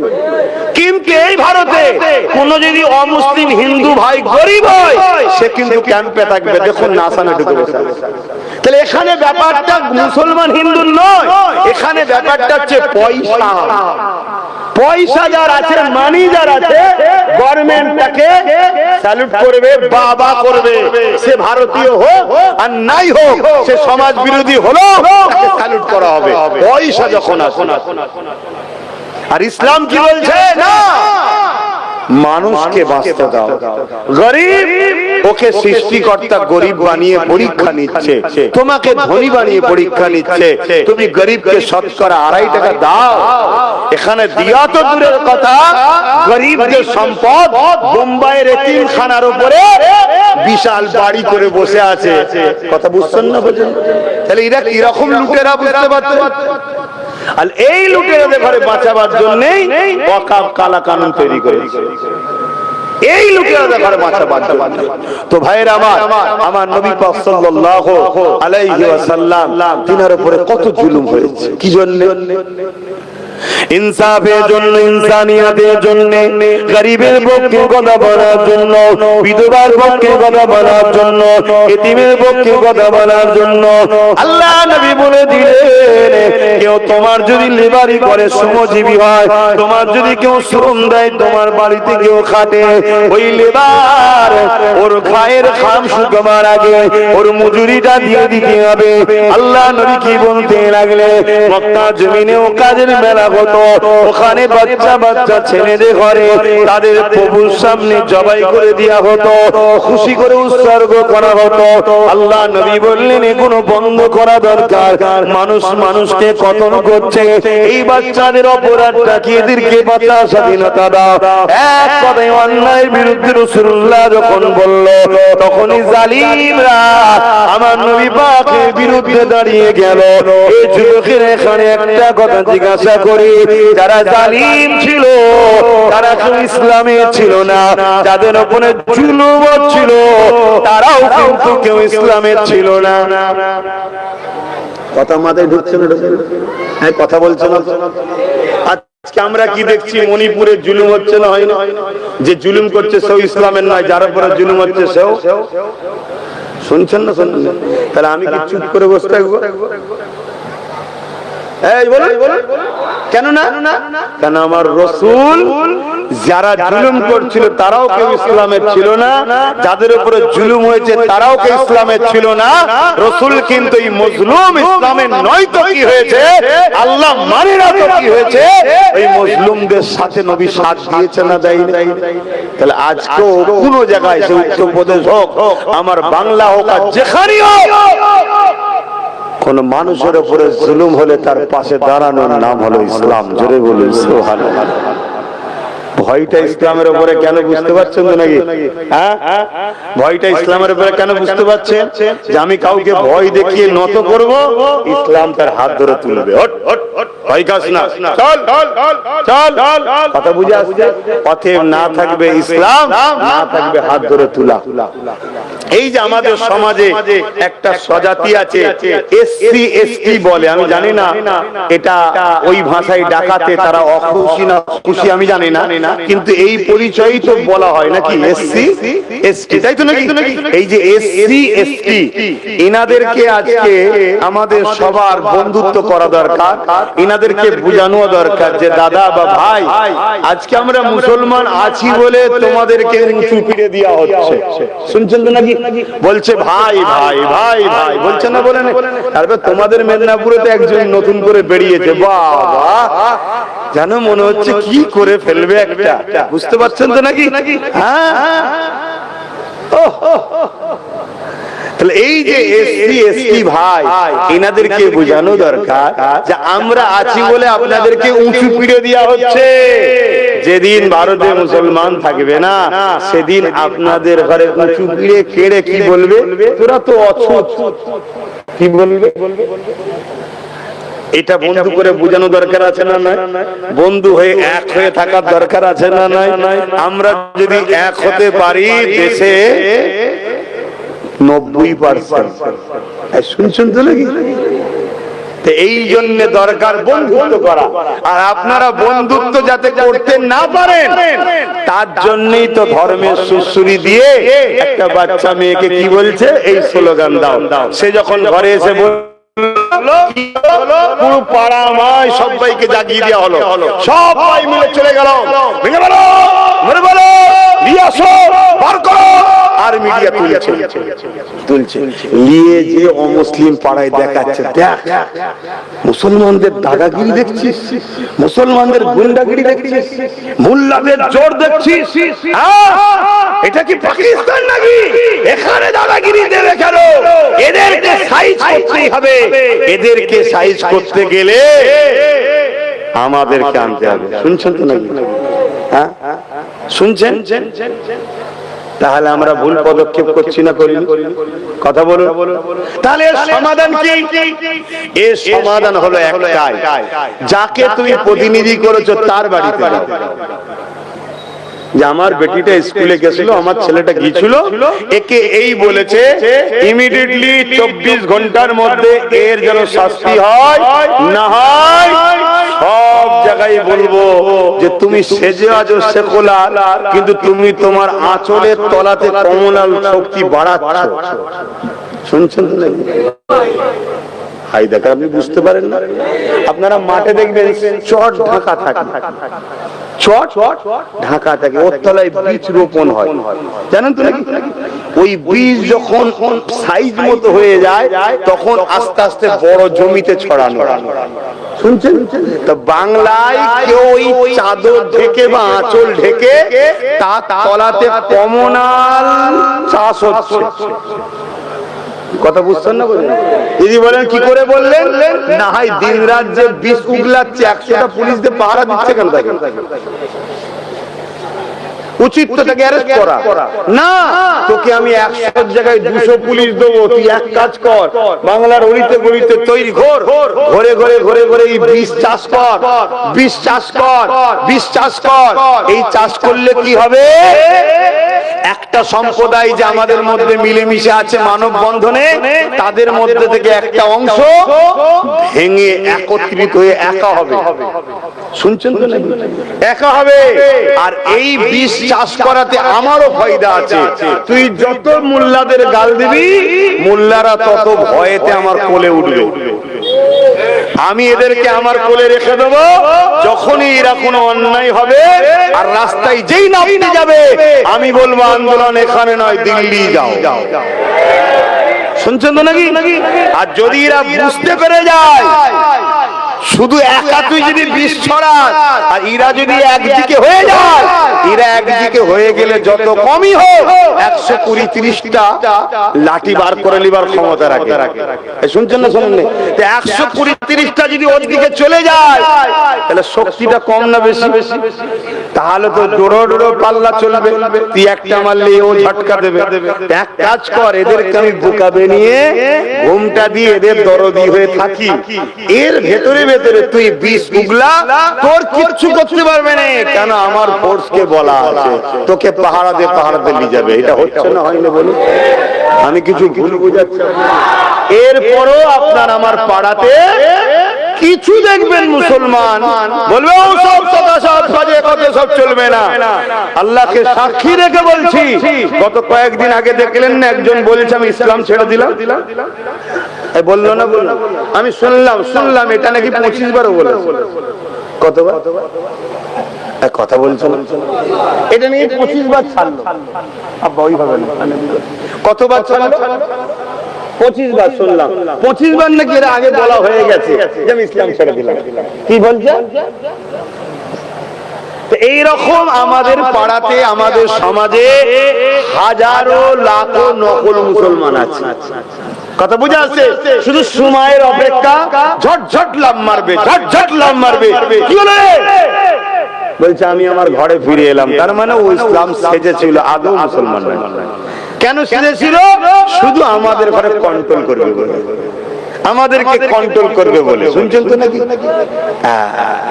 খুব ভালো করে বোঝেন, কেন খুব ভয়ানক সময় এসেছে। এখন যদি না বোঝেন তার বুঝবেন কবে? আর বুঝবেন কবে? তো ভাইয়েরা আমার নবী পাক সাল্লাল্লাহু আলাইহি ওয়াসাল্লাম তিনার উপরে কত জুলুম হয়েছে। আল্লাহর নবী গরিব অসহায়দের পাশে দাঁড়ালেন। এমন দিন গেল আমার নবী পাকের ঘরকে 40 জন অস্ত্র দিয়ে ঘিরে ফেলেছে। কি জন্য? আমার রাসূলকে শহীদ করবে। বলুন নাউজুবিল্লাহ। কি সাহস! সেই নবীর গোলাম আমার বাড়িতেও রাত্রিরে ঘেরাও করেছিল, জানেন তো নাকি? মিলছে তো নাকি একটু গোলামের? হ্যাঁ, একটু তো গোলামের নমুনা থাকবে। গোলামি করব আর ঝাড় খাবো না, গোলামি করব, মার খাবো না, গোলামি করব, দুশমন তৈরি হবে না। একই রকম কথা ভাই। নবীর গোলামের তো দুশমন থাকবেই। হ্যাঁ, তবে মনে রাখবেন যুগে যুগে নবীর গোলামের দুশমন অত্যাচারী শাসকরা হয়েছে। আমার মুজাদ্দিদ আল-পেশানির দুশমন ছিল না? ছিল না? কে? হতভাগা আকবর। দেখুন শাসক। আমার গরিবে নওয়াজের দুশমন ছিল না? ছিল না? কে? রাজা পৃথ্বীরাজ। শুনছেন না? শোনেন না? যুগে যুগে যুগে যুগে আপনি আর কত পিছিয়ে যাবেন, দেখুন যেখানেই যাবেন পাবেন ইতিহাস। তো ভাইরা আমার চলে আসেন, আমার নবী পাক সাল্লাল্লাহু আলাইহি সাল্লাম তিনি কি করলেন? আল্লাহর হুকুমে ওই ঘর থেকে হিজরত করে ইয়াসরিবে চলে গেলেন। জোরে বলুন সুবহানাল্লাহ। আল্লাহ নবী ইয়াসরিবে জমিনে গিয়ে মদিনার মানুষদিগকে নিয়ে আল্লাহ নবী থাকার জন্য রওনা দিলেন। এদিকে মদিনার খবর চলে গেল, মদিনার বুকে খবর চলে গেল ওই মুহাম্মদ রাসূলুল্লাহ মদিনার জমিনে আসতে লেগেছে। মদিনার মানুষদের মধ্যে থেকে 70% তখন ছিল ইহুদি সম্প্রদায়। এই যুবকেরা, তরুণেরা, যে ভাষাটা আপনারা বুঝবেন, ইহুদি সম্প্রদায়।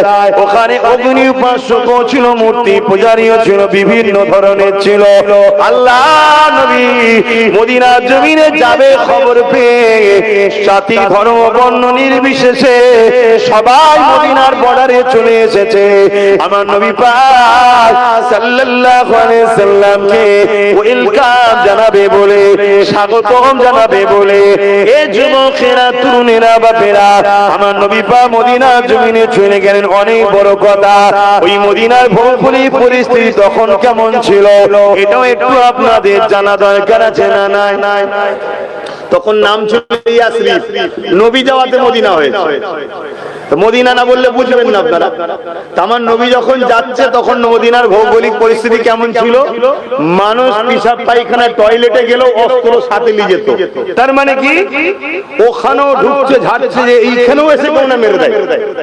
মানে ওখানে ছোট ছোট গোত্র ছিল, একে অপরে সব কাটাকাটি করতো নিজেদের মধ্যে, মারপিট, নিজেদের মধ্যে খুনোখুনি। কথা বুঝে আসছে না? যেমন আজকে ধরুন আমরা ভারতবাসী, আমরা যদি দেশবাসী একে অপরের সঙ্গে ঝগড়া করি, আমরা দেশবাসী যদি একে অপরের সঙ্গে মারপিট করি, তাহলে তো ছোট ছোট দেশগুলো আমাদেরকে ছাড়বে, ঠিক না বেটি? কেন ছোট ছোট দেশ বুঝে গেছে ওদের সংসারে শান্তি নেই, ওদের সংসারে ভাই ভাই ঝগড়া হচ্ছে, পরিবারই মারপিট হচ্ছে, খেয়ে খেয়ে যে যা খুশি চেটে নেবে। তাই আজকে ছোট ছোট দেশ আমাদের চতুর্দিকে যেগুলো আছে তারা আমাদেরকে ছাড়ছে। এত ছোট ছোট দেশ খারাপ নেবেন কি জানি না, খারাপ নেবেন কি জানি না, হুজুরের মুখে কথা মানাবে কি তাও জানি না। এত ছোট ছোট দেশ শুনছেন তো নাকি? আমরা যদি বর্ডারে গিয়ে ভারতীয়রা, আমরা যদি বর্ডারে গিয়ে ভারতীয়রা শুশু করে দিই, বোঝেন তো নাকি? ওই দেশগুলো ডুবে যাবে। তারাও পাল্লা নিচ্ছে ভারতের সাথে। কেন? শুধুমাত্র আমাদের নিজেদের আমাদের নিজেদের ভেতরে আভ্যন্তরীণ ঝগড়ার জন্য, আমাদের নিজেদের মধ্যে মিল না থাকার জন্য। একটা গাছ, সেই গাছের 10টা শেকড় আছে, তুমি যে কোনো একটা শেকড় কাটলে মূলত গাছ দুর্বল হবে। ভারত হলো একটা গাছ, এই গাছের একটা শেকড়ের নাম হিন্দু, একটার নাম মুসলমান, একটার নাম আদিবাসী, একটার নাম শিখ, একটার নাম পাঞ্জাবি, একটার নাম খ্রিস্টান। এরকম দলিল বিভিন্ন সব শেকড়, যেটাকেই কাটো মূলত দুর্বল কে হবে? দেশ হবে, মানে গাছ, দেশ। আজকে আমার দেশকে দুর্বল করা হচ্ছে না, হয় না? এখন আপনাদের মাথায় ঢুকছে না তো হুজুর এই ওয়াজ করছেন কেন? কি ঢুকছে নাকি? আমাকে খারাপ লিখছে? আরে দেশকে ভালোবাসা এটাও ইসলাম না? ইসলাম নয়? তাহলে ইসলামের আরো যেমন বিষয়ে এসেছে, অন্য বিষয়ে অন্যবারে করেছি না করিনি? বলুন, আরো বিষয়ে আলোচনা করেছি না করিনি? তা আজকে দেশের উপরও অত্যাচার হচ্ছে, দেশটাও ধ্বংসের দিকে, দেশের জিডিপি বেড়ে গেছে, দেশের মানুষের ক্ষুধার্ত সংখ্যা বাড়ছে, হাহাকার বাড়ছে, গরিব বাড়ছে, বিদেশি গুলো আমার দেশের উপরে হামলা করছে, বাইরে থেকে ঢুকে আমার দেশের নিরীহ মানুষকে গুলি করে পালাচ্ছে। দেশের ভৌগোলিক পরিস্থিতি ভালো না খারাপ? ইসলাম দেশের পক্ষে না বিপক্ষে? দেশকে ভালোবাসার পক্ষে না বিপক্ষে? দেশের সার্বভৌমত্বকে নিরাপদের শিক্ষা ইসলাম দিয়েছে না দেয়নি? আমি আমার জাতিকে, আমার কওমকে শিখানোর দরকার আছে না নাই? তাই তুমি আজ করছি। কারো অসুবিধা হচ্ছে? এটা হাঁচি না বলো, অসুবিধা হচ্ছে? খুব ভালো করে শোনে।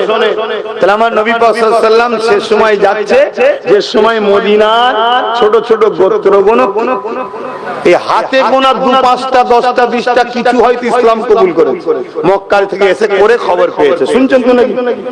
বাকি সংখ্যাগুরু কি ইহুদি, অন্যান্য আরো অনেক ধর্ম আছে। সেখানে রাসূলুল্লাহ গিয়ে দেখছে সবাই অস্ত্র নিয়ে ঘুরছে, যে যখন খুশি এক গোত্র ঝগড়া লেগে ওকে মারছে, ওকে মারছে। আল্লাহ নবী তাদের প্রত্যেকটা গোত্রের মানুষকে ডাকলেন, শুনছেন? ডেকে বসালেন, বসে রাসূল পাক সাল্লাল্লাহু আলাইহি ওয়াসাল্লাম তাদেরকে বুঝালেন যে অস্ত্র তোমরা নিজের দেশবাসী, নিজেদের এলাকার মানুষের জন্য তুলছো কেন? অস্ত্রের প্রয়োজন আছে, অস্ত্রকে তোমরা ভালোভাবে রাখো। বাইরের শক্তি তোমার মদিনার উপরে কেউ হামলা করলে মোকাবিলার জন্য রাখো।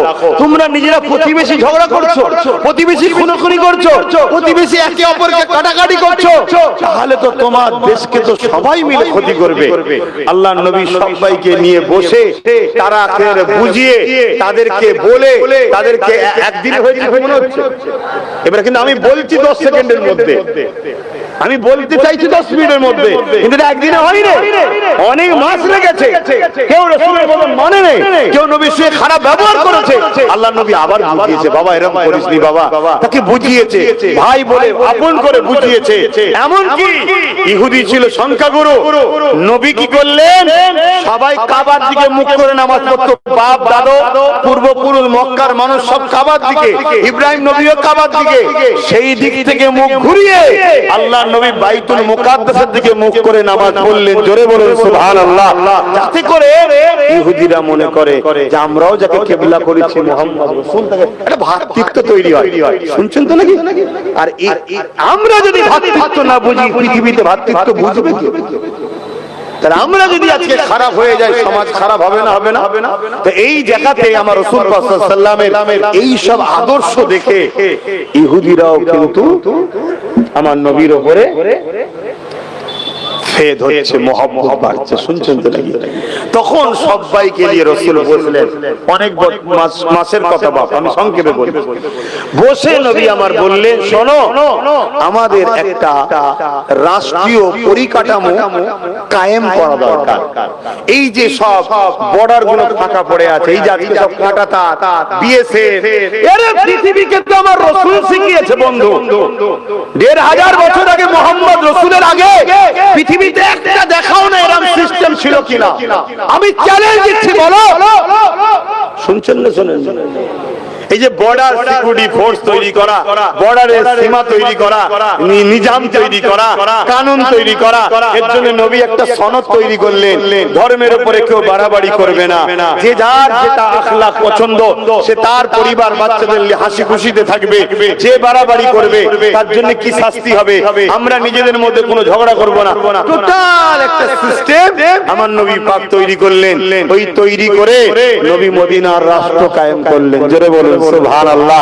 আইন তৈরি করলেন, আইনের জন্য বিচারক যে হবে তৈরি করলেন। কথা বুঝে আসছে? মানে কাজী যাকে বলা হয়, বা এখন যেটা আমরা যে ভাষায় বলি কি বলে জজ, কথা বুঝে আসছে? এরকম সব তৈরি হলো। সব তোমার হুজুরের বানানো বন্ধু।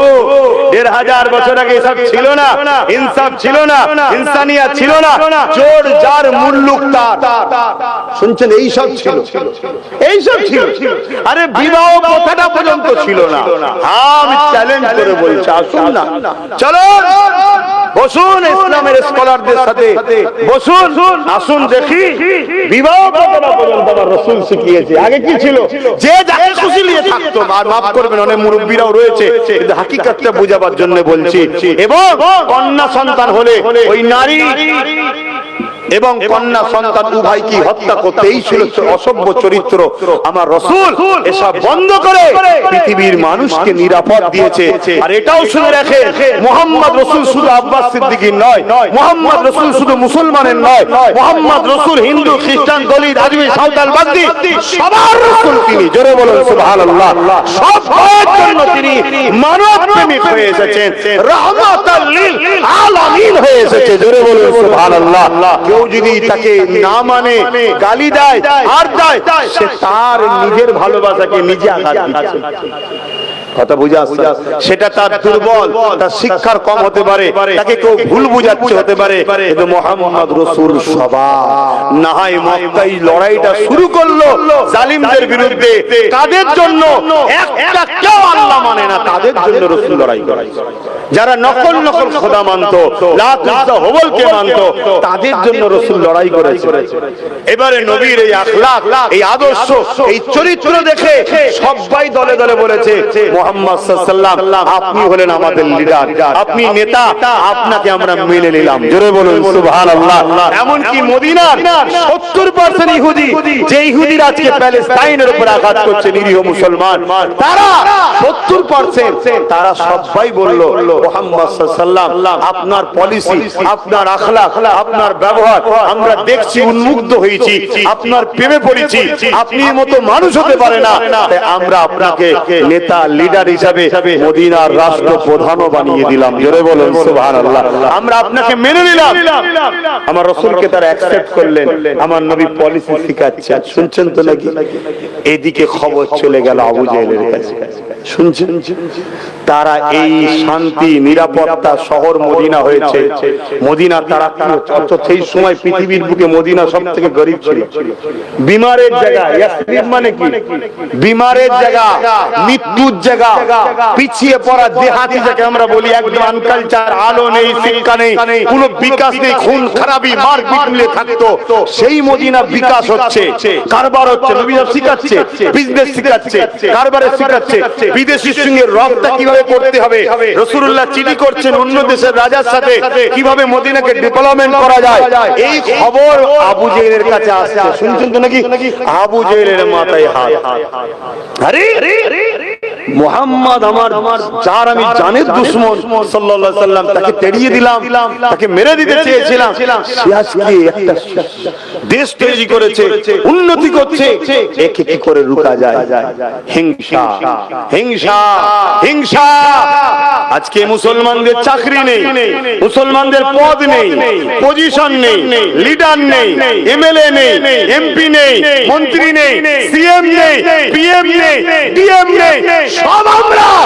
তারপরেও মুসলমানের ছেলেরা পড়াশোনায় এগিয়ে যাচ্ছে, কারবারে এগিয়ে যাচ্ছে, খাওয়া দাওয়াতে এগিয়ে যাচ্ছে, কারো লোটে না কাটে না, তারপরে এদেরকে রুকে রাখা যাচ্ছে না। কেন?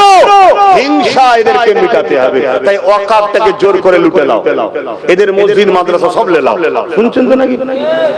এই দিনের মিলছে আজকে আবু জেহেলের সাথে।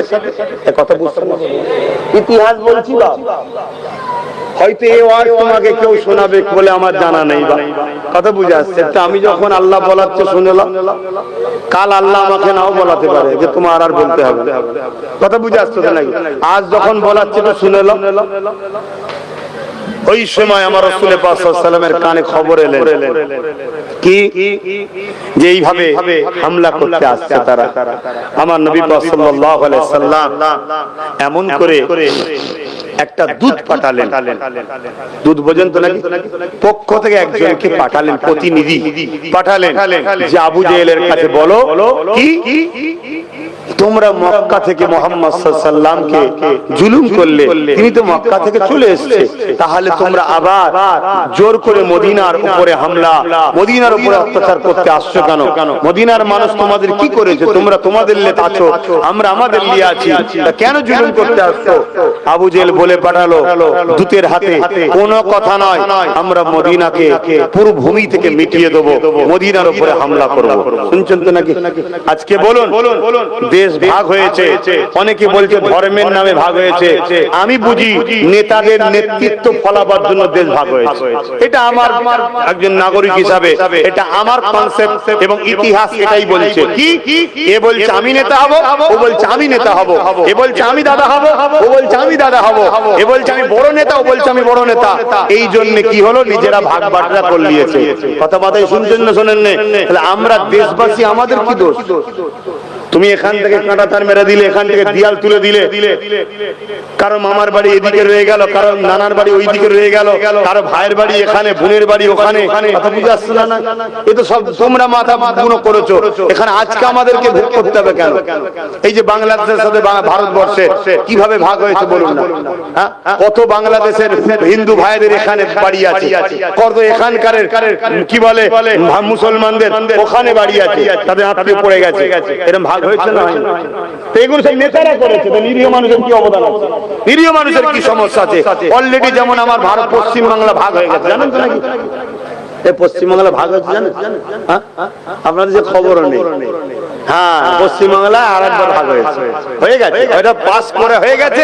এখন শুধু বাস্তবে নিয়ে আসেনি। কেন? ঘুটি সাজাচ্ছে, ঘুটি সাজাচ্ছে, সাজাতে বাকি আছে, অলরেডি ভাগ হয়ে গেছে। তোমাদের খোঁজই নাই। কেন ভাগ হয়েছে জানো? কেন ভাগ হয়েছে জানো? এই 2011 বলেছিল 33%, এখনো কি 33% নাকি? এরা বেড়ে গেছে। যদি এরা সিএম হয়ে যায়, শুনছেন না? শুনুন। আচ্ছা, এরা যদি সিএম হয় সমস্যাটা কিসের? না, এরা সিএম হলে আমরা যে লুটছি, লুটতে দেবে। শুনছেন না? শোনেন? হ্যাঁ, চ্যালেঞ্জের সাথে এক কাজ কর, ভাগ করে দে 40 থেকে হাফ হাফ করে। কথা মাথায় ঢুকছে না? ঢুকেন?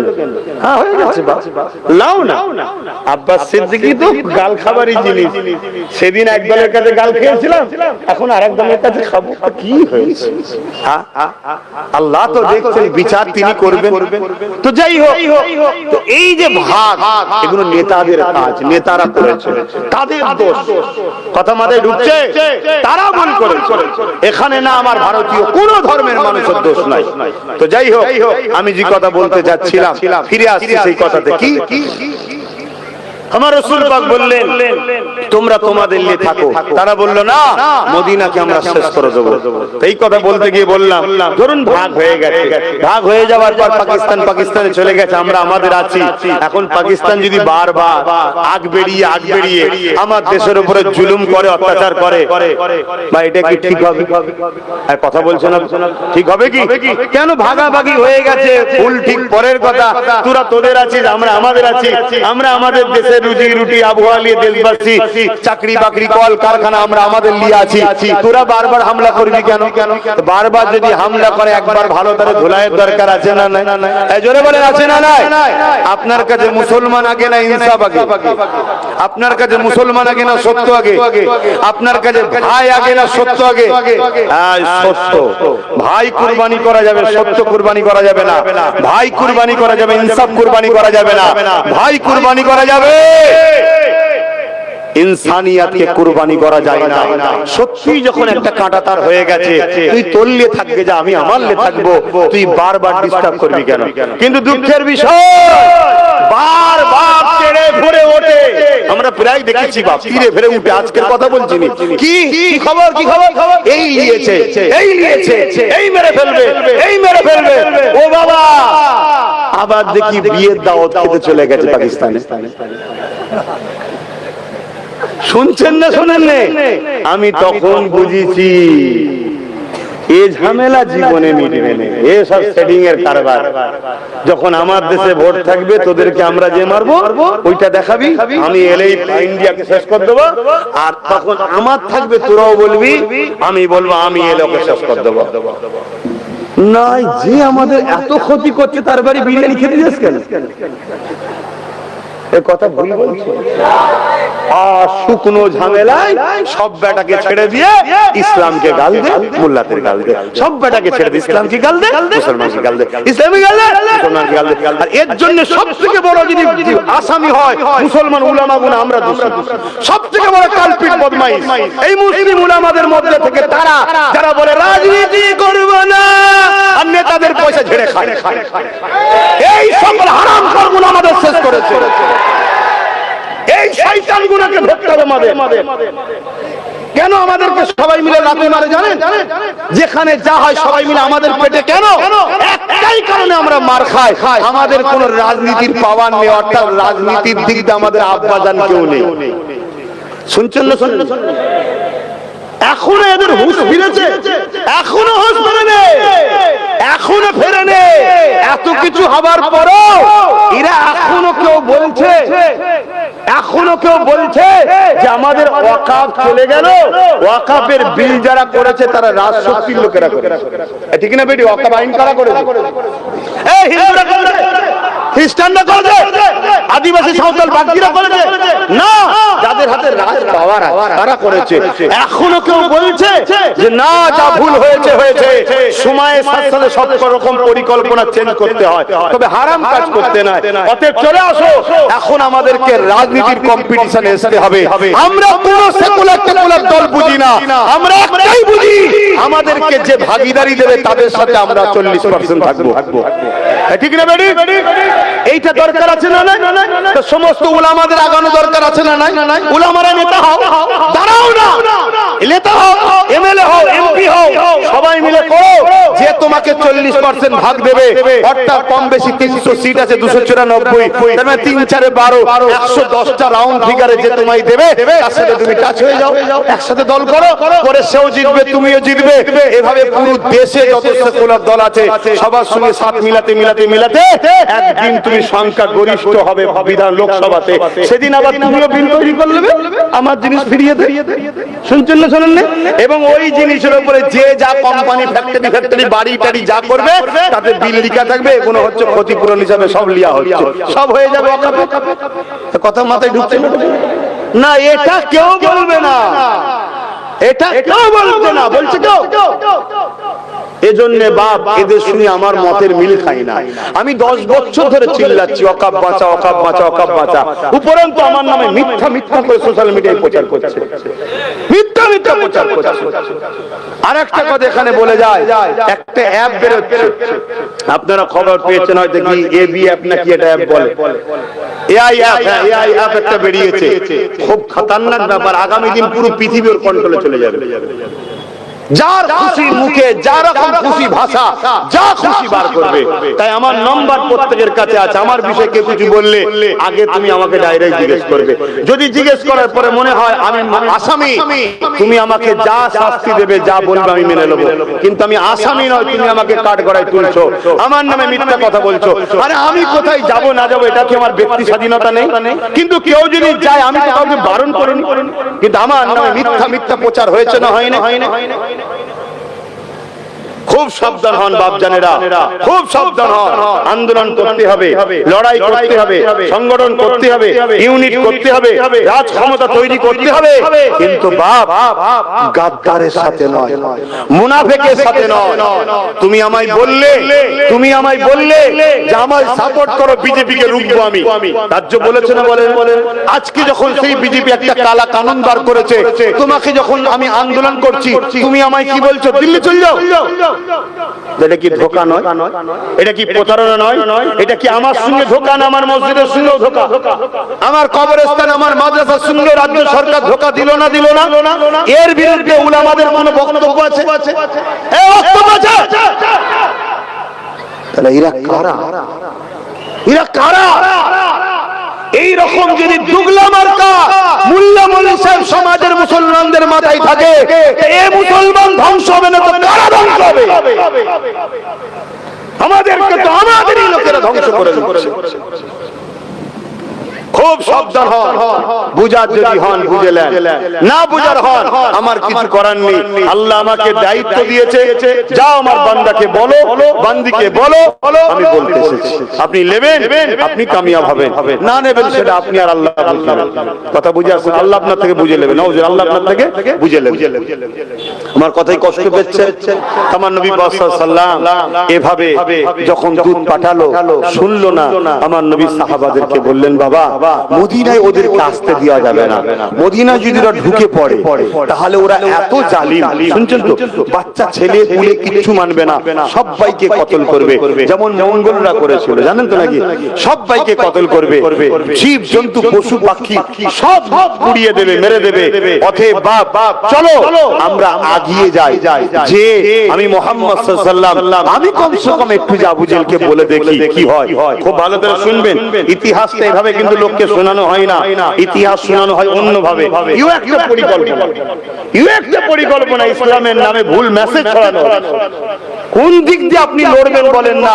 আর আজকে যদি আল্লাহ, আমি কি আর বলবো, যদি লক্ষ লক্ষ উলামা হকের পক্ষে কথা বলতো, তাহলে আজকে বাতিল যতই মাথা চারা দিতে পারতো না। তো যাক, অনেকের কিন্তু ভুল ভাঙছে, আল্লাহ করে অনেকে দেখছি বাইট দিচ্ছে, অনেকে বলছে হ্যাঁ একটাই কথা, ঠিকই বলেছে, ঠিকই করেছে, আলহামদুলিল্লাহ বলে। দেরি হলো ওই যে ভুল ভাঙছে, আল্লাহ এভাবে সবার ভুলকে ভাঙা, বিশেষ করে উলামা হাজরাতদের আল্লাহ পাক একত্রিত হয়ে এই কম জাতি দেশের স্বার্থে উলামাদেরকে রাজনীতিতে আল্লাহ এনে দিক, বলুন আল্লাহুম্মা আমিন। উলামায়ে হাক্কানীরা যদি না আসে বাপ, এই সমাজ ধ্বংস হয়ে যাবে, কিচ্ছু করার নেই। আর আপনাদের মাথায় খুবরিতে ঢুকানো হয়েছে, এক দু বছর নয়, অনেক বছর ধরে ঢুকানো হয়েছে যে আলেম উলামারা এই রাজনীতি কেন করবে, তো নোংরা জায়গা, নোংরা আলেম উলামা নেই বলেই তো হয়েছে। নোংরা পরিষ্কার করার নাম হলো ইসলাম, জোরে বলুন সুবহানাল্লাহ। ভুল ভাঙছে তো নাকি? না আমাকে এখনো গাল দিচ্ছেন মনে মনে? ভুল ভাঙছে তো নাকি? তাহলে উলামা ভাইদেরকে আমি ডাকছি, আসুন, একতার দরকার। কিন্তু দুটো ক্ষেত্রে এক আমাদের উদ্দেশ্য থাকবে, একটা হলো আমাদের মূল লক্ষ্য মুহাম্মদ সাল্লাল্লাহু আলাইহি ওয়াসাল্লাম আমাদের লিডার, জোরে বলুন সুবহানাল্লাহ। এটা হচ্ছে কথা। আপনি একতার নামে ডেকে নিয়ে যাবেন, আমার নবীকে ছোট বড় কথা বলবেন, তার সাথে একতা হওয়া যায়? আমার নবীকে যারা ছোট বড় কথা বলে, মরে গেছে বলে, সাফাত করতে পারবে না বলে, আমাদের মতো মানুষ বলে, আমি সেই সকল দলের আলেম ওলামাদের বলবো, আপনারা প্রেস কনফারেন্স করুন, বাইট দিন, যা বলেছি আমরা সব ভুল বলেছি, ও সব ভুলে গেলাম, ও সব বাদ দাও, সব তওবা করে নিলাম, এখন এক হওয়া দরকার। আল্লাহর কসম বলছি, কাল থেকেই নেমে পড়বো যে আগামী দিন চলো সবাই মিলে ক্রিকেট করি। কিন্তু তোমায় বলতে হবে, শুনছেন না শোনেন না, তুমি আমার নবীর দুশমনি করবে, তোমার সাথে একতা হতে পারবো না। কেন? তুমি একতার নামে যারা নবীর প্রেমিক আছে ওদের সঙ্গে মিশতে চাইছো, মিশে এদেরকে আবার নবীর দুশমন বানাবে। আর নবীর দুশমন যত হবে তত আল্লাহ এই জালিমের মতো সরকার বসাবে। এই জানেন তো নাকি এই হাদিসের কথা রে বাবা, এবং সূরা বাকারার কথা। আল্লাহ বলছে তোমরা আমার হাবিবকে ছেড়ে যখন দূরে সরে যাবে, আমি আল্লাহ তখন জালিম হুকুমত বসিয়ে তোমাদেরকে টাইট দেবো। তাহলে এই গাছের পাতা লড়ে কার হুকুমে? একটু আগে হাওয়া হচ্ছিল কার হুকুমে? এখন হাওয়াটা বন্ধ হয়েছে কার হুকুমে? আকাশে যে বাস চমকালো কার হুকুমে? পানি হবে কি হবে না কে জানে? যদি হয় কার হুকুমে, যদি না হয় কার হুকুমে? আমার পৃথিবীতে যা কিছু আছে সবকিছু কার? এই যে গাছের পাতা লড়ে সৃষ্টিকর্তা আল্লাহর হুকুম ছাড়া অন্য কারো হুকুমে লড়ে? জোরে বলো। তাহলে ভারতের প্রধানমন্ত্রী কি হবে? এটা আল্লাহর হুকুম ছাড়া হয়? এই জোরে বলো। তাহলে ভারতের প্রধানমন্ত্রীকে প্রধানমন্ত্রী বসিয়েছে কে? এই জোরে বলো। তাহলে আল্লাহ যাকে প্রধানমন্ত্রী বানিয়েছে এর পিছনে রহস্য আছে না নাই? তাহলে রহস্য কি? হাদিস খুঁজতে হবে, কোরআন খুঁজতে হবে। ফেরাউনকে যে রাজা করেছিল কে? নমরুদকে রাজা করেছিল কে? ফেরাউনকে রাজা করিয়ে মুসা নবীকে একা একা পাঠাচ্ছে, যাও ফেরাউনের কাছে। কি বলছে? দুনিয়ার মানুষকে দেখাচ্ছে যে আমার প্রেমিক হওয়া এক চারটিখানি ব্যাপার নয়, আমার প্রেমিক যে হবে সে মুসার মতো, ফেরাউনের মতো জালিম রাজার সামনে মুসার মতো একা গিয়েও প্রতিবাদ করবে। জোরে বলুন সুবহানাল্লাহ, আরো জোরে বলুন। আর ফেরাউন পৃথিবীর রাজা হতে পারে, আমার যে প্রেমিক হবে সে ফেরাউনের সামনে গিয়ে বলবে আমি আল্লাহ মুসাকে যেমন হিফাজত করেছি তাকেও হিফাজত করব। জোরে বলুন সুবহানাল্লাহ, আরো জোরে বলুন। তাহলে আজকে জালিম বাদশা বসিয়েছে মুমিনের ঈমানের পরীক্ষার জন্য। আমার ওয়াজ বুঝছেন না? আব্বাস সিদ্দিকী বেকার বকছে। হাই রে হাই রে হাই রে, আখেরি জামানা। আল্লাহ নবী বললেন হাতের তালুতে আগুন রাখার থেকে ঈমান বাঁচানো কষ্ট। শুনছেন? দ্বিতীয় নবী বললেন মসজিদ ভর্তি নামাজি থাকবে, একটা ঈমানদার থাকবে না। ভাবছেন আমাদের যে কি হচ্ছে বলাই জানেন? হক কথা বলার লোক। হ্যাঁ, ইসলাম কাকে বলে? অন্যায় দেখলে হাতের ওপর, নাই মুখের ওপর, অন্তরে ঘৃণা করো। এই তিনটের মধ্যে যার মধ্যে নাই, অর্থাৎ অন্যায় হচ্ছে এই তিনটে বৈশিষ্ট্য যার মধ্যে নাই, তার মধ্যে ঈমান। জোরে বলো। তাহলে কেন্দ্র সরকার কালা কানুন করছে মসজিদ মাদ্রাসার বিরুদ্ধে, এটা নাই করেছেন অন্যায়। এর বিরুদ্ধে লড়তে হবে। ক্ষমতা থাকলে হাত দিয়ে, আমাদের হাতে নেই, অর্থাৎ রাজ ক্ষমতা নেই। ঠিক না বেঠিক? হাত দিয়ে বলতে রাজ ক্ষমতা, আমাদের হাত ক্ষমতা আছে নাকি? আমরা পুলিশ পারবো কিছু করতে? নেই। তাহলে দ্বিতীয় নম্বর কি? মুখ দিয়ে। আল্লাহ ক্ষমতা দিয়েছে না দেয়নি? তোমরা নাই আম মানুষ, যারা বলনেওয়ালা তারা বলতে পারে না। তাহলে বলতে হবে। যদি মুখ দিয়েও না পারে, শেষ নম্বর কি? ঘৃণা করা। যদি এই তিনটের মধ্যে কোনোটা না থাকে, যেটা বলে তার মধ্যে ঈমান নেই। আর এই অন্যায়ের বিরুদ্ধে পশ্চিম বাংলায় নামবে, আর রাজ্য সরকার বলবে দিল্লি চলে যায়, এটা বলা ঠিক করেছে না অন্যায় করেছে? এই অন্যায়েরও তাহলে হাত দিয়ে রুখতে হবে না? কিন্তু আমাদের হাতে রাজ ক্ষমতা নেই, তাহলে হাত পাচ্ছি না। দ্বিতীয় নম্বর কি? মুখ দিয়ে। যদি মুখ দিয়েও না পারো, তাহলে তিন নম্বর অন্তর থেকে। যদি এই কথার বিরুদ্ধে এই তিনটে না থাকে, তার মধ্যে ঈমান। জোরে বলুন। তাই তো নবী বলেন আখিরি জমানায় মসজিদ ভর্তি লোক থাকবে, ঈমানদার থাকবে না। কেন? অন্যায়ের সঙ্গে গলায় গলায় মিলবে। বলুন না, আমার আজকে কেউ কেটে দিন না, রেকর্ড হচ্ছে, কালকে দেখবেন সোশ্যাল মিডিয়ায় সব বেরিয়েছে। শুনছেন না? শুনেন, কেটে দিন। আমি যদি ভুল হই ফতোয়া দিই, শুনছেন তো নাকি? কিন্তু এর ফতোয়া কেমন হবে? এর ফতোয়া হবে সবই ঠিক আছে, সবই ঠিক আছে, কিন্তু মন্দের তো ভালো। শয়তানের দেখেছেন মার্কল কেমন? মন্দের তো ভালো, ওর থেকে এত কমসে কম ভালো। তর্কের খাতিরে নাই, ধরেই নিলাম, কিন্তু আমি বলছি ওর থেকে ভালো নয়। যদি বলেন কেন, ইসলাম বলছে প্রকাশ্য দুশ্মনের থেকেও বন্ধু সুরাতে মুনাফিক দুশ্মন ভয়ঙ্কর বেশি। ও তো আমাদের দুশ্মন সবাই জানে, কেউ জানতে বাকি আছে? একটা কেউ বলতে পারবেন যে কেন্দ্র সরকার আমাদের বন্ধু? সবাই জানে দুশ্মন, ঠিক না বেটি? কিন্তু এ আমাদের বন্ধু সেজে আছে না? কিন্তু এ বন্ধু কথাবার্তায় ঢুকছে। আমি যা বলবো ইসলামের ভাষায় বলবো, কেন আমি নওশাদ সিদ্দিকী না, সে নেতা, তাকে সংবিধান অনুযায়ী বিভিন্ন দিক দিয়ে বুঝাতে পারে। আমাকে এনে তো ধর্মীয় জলসায় আমি বিশ্বাস, আমি আমার হুজুরের মতো কথা বলবো, ঠিক না বেটি? আমার ধর্ম বলছে কি, প্রকাশ্য দুশ্মনের থেকে মুনাফিক বন্ধু ডেঞ্জারাস বেশি। হযরত সালাউদ্দিন আইবি 12,000 সৈন্য নিয়ে 4 লক্ষ প্রকাশ্য দুশমনের মোকাবেলায় লড়েছিল, 12,000 জিতেছে, 4 লক্ষ হেরেছে। জোরে বলুন সুবহানাল্লাহ। সালাউদ্দিন আইবি মন খারাপ করে ঘরে বসে আছে। সবাই বলছে হুজুর আপনার মন খারাপ কেন, এত বড় বিজয় পেলাম, আনন্দ করা দরকার।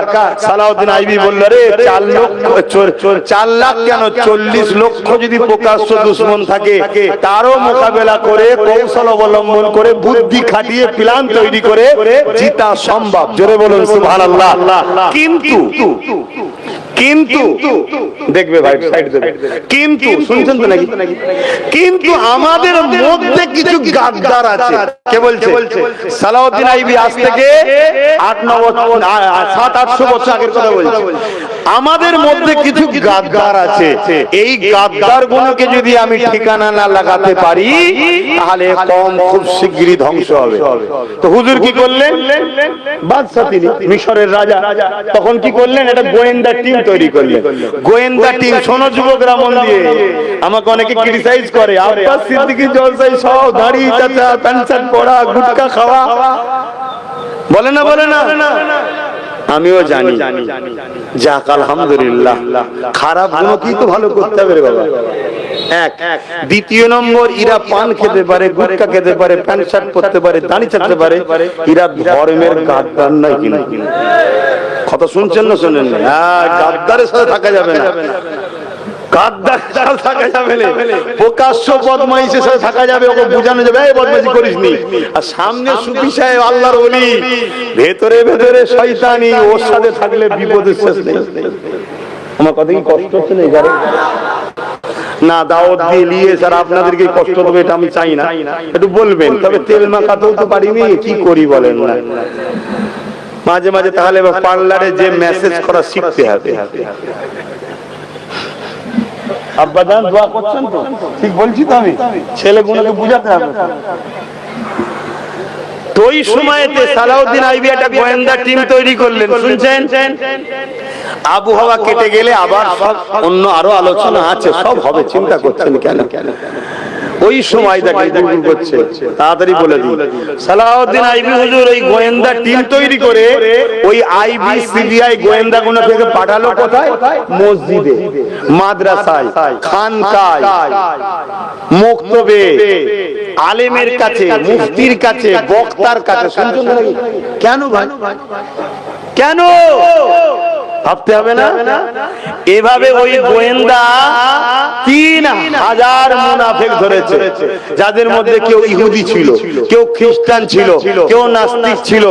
বিভিন্ন ভাবে তারা ইসলামের লেবাসে, কেউ ইমামতি করেছে, কেউ বড় মুফতি হয়েছে, কেউ বড় পাগড়ি পরে ছেলে হুজুরও হয়েছে, এরকম সব সেজে বেড়াচ্ছিল। শুনছেন তো নাকি? এদের মধ্যে থেকে 3,000 কে ধরেছে, ধরে সালাউদ্দিন আইবি কতল করেছে। শুনছেন? হুজুর অসুস্থ, আল্লাহর হুকুম চলে যাবে, হুজুর কাঁদছেন আর বলছেন, আল্লাহ আপনি যদি আমাকে কিছু সময় দিতেন, আপনার বান্দাগুলোকে মুনাফিক মুক্ত করে যেতাম। শুনছেন? গায়েবী আওয়াজ আসছে। ওলিদের উপরে কি হয়? ইলহাম। ও নবীদের উপরে ওহী, গায়েবী আওয়াজ আসছে। সালাউদ্দিন, আমার মুমিনদের পরীক্ষা করব কাদের নিয়ে? কি বুঝলেন? তাহলে আবু জেহেলকে কে বানিয়েছে? আর আবু জেহেল আমার নবীর সাথে খারাপ ব্যবহার করেছে না করেনি? আপনি বলতে পারবেন নবীকে আল্লাহ ভালোবাসেন? এটা কেউ বলতে পারবে? আমাকে নাই ভালোবাসেন বলতে আপনাকেও নাই ভালোবাসেন, আমার নবীকে কি আল্লাহ ভালোবাসেন? সেই নবীকে আবু জেহেল মারছে, গায়ে হাত তুলেছে, কষ্ট দিয়েছে, খেতে দেয় না, কত আঘাত দিয়েছে, দিতে না দেয় না। আচ্ছা আল্লাহ তো আবু জেহেলকে মেরে দিতে পারত, যে আমার নবী আসছে তুই থাকিস নি চলাই। কি বুঝছেন? আমার নবী হলো আমাদের জন্য মডেল। জালিমের সামনে মুমিন কিভাবে থাকবে নবী সেটা দেখাচ্ছে। জালিম জুলুম করবে আর নবী তাটা ডিফেন্স করে কিভাবে জীবন যাপন করছে ওটা আমাদেরকে আল্লাহর নবী শিখাচ্ছে। তাহলে পরীক্ষার জন্য জালিম থাকবে না, থাকবে না? তাহলে দেশের মাথায় বসিয়েছে জালিমকে দুটো কারণে, ইমানদারের পরীক্ষা আর মুনাফিকের জন্য শাস্তি। তুমি কি ভাবছো মুনাফিক গুলো পেয়ে যাবে নাকি? না না না, এখন তোমার হাতে আমায় শেষ করাবে, তারপরে তোমার পালা আসছে। কথা বুঝে আসছে নাকি? আরে এত প্রমাণ আমরা দেখেছি। আমারই ভারতবর্ষে কোন একজন কি রেজভি না কি নাম ছিল,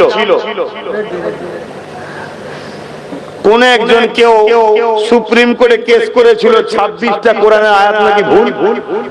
মনে পড়ছে? আরে ভুলে গেছেন নাকি? সোশ্যাল মিডিয়া হই না, মনে পড়ছে? ওই রেজভিডিকে ছিল না, এরম একটা কি নাম ছিল তো? হ্যাঁ ঠিক বলেছে, মনে পড়েছে। আমার মাথায় থাকে না, হাজারো টেনশন থাকি। তো কি করলো? কোরআনের বিরুদ্ধে লাগলো। কোরআনের বিরুদ্ধে যখন লাগলো, কোরআনের দুশমনরা বলে বাহ বাহ বাহ বাহ বাহ বাহ বাহ বাহ বাহ করলো না? ও পম খেয়ে গেল, মিডিয়ার সামনে কোরআনের বিরুদ্ধে হদ্দ বলা বললো, মুসলমানের বিরুদ্ধে হদ্দ বলা বললো না, বললো না? লাস্টে পাম খেয়ে সুপ্রিম কোর্টে কেস করলো। সুপ্রিম কোর্ট আইনের চড় মেরে ওকে বার করে দিল। শুনছেন তো নাকি? লাস্টে ও কি করলো? কোথায় যাবো এবারে? লাস্টে ইসলাম ধর্ম ত্যাগ করে যারা বাবা করছিল তাদের পিছনে ছুটলো। শুনছেন তো নাকি?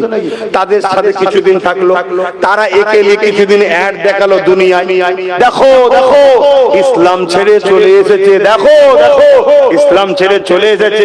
আর ও ভুল ভাল বলতে শুরু করলো। শুনছেন তো নাকি? কিছুদিন পরে শোনা যাচ্ছে রাস্তার কুকুরের থেকেও বেহাল, কেউ আর পৌঁছে না। যারা গেছে তারাও লাইন। শুনছেন তো নাকি? তারা বলছে বেরো বেরো বেরো বেরো, সেখান থেকেও লাঠি খেয়ে লাস্টে ইঁদুর উদর লাঠি খেয়ে কখনো ই ফুটপাতে, কখনো ফুটপাতে, কখনো সেখানে।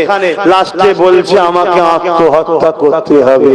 তোর মতো কুকুরের আত্মহত্যা ছাড়া দ্বিতীয় কি রাস্তা আছে? ঠিক আছে, তোর ভালো লেগেছে কোন জায়গায় যেতে পারিস, আমাদের কোনো আপত্তি আছে নাকি? কেউ যদি চলে যায় আমাদের আপত্তি আছে? একটু কথা বলছেন না কেন? তার রুচি, তার পছন্দ। হ্যাঁ আজান হচ্ছে, আচ্ছা আচ্ছা, আজানটা হয়ে যাক, নামাজটা কটায়? আমাকে বলিস নি একটু কি হচ্ছে ঘড়ি? হ্যাঁ হ্যাঁ হ্যাঁ, 9:15টায় জামা। তাহলে ঠিক আছে, এটা বলে দিয়ে দোয়া করতে হবে।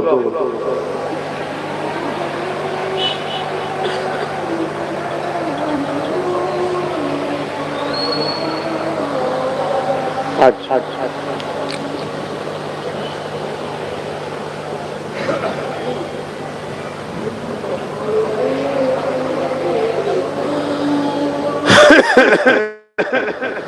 এখানে একটা জামাত যদি করা যায় করে নেব।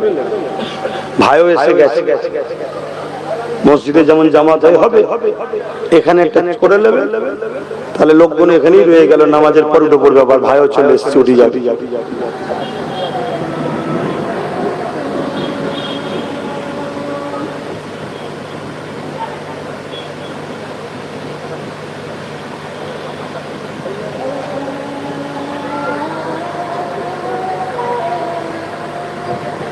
সাইডে দাঁড়িয়ে যাও, সাইকেলটা যেতে দাও।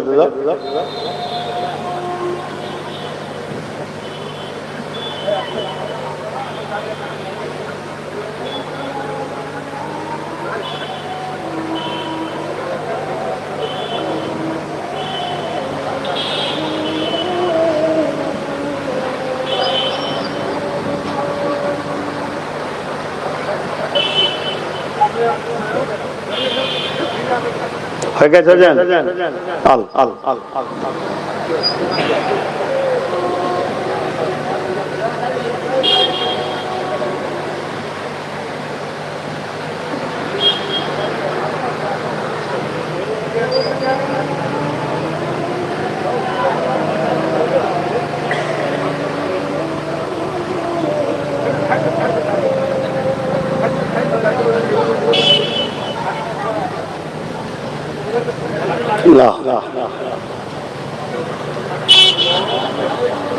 এখন আগে না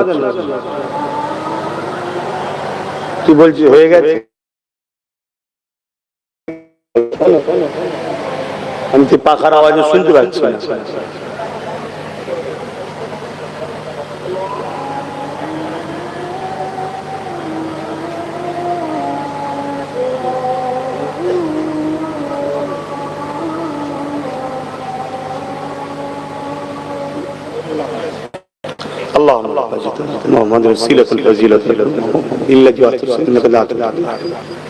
আমার বাপ জানেরা আজান হয়ে গেছে, কি কথা বলছিলাম যেন?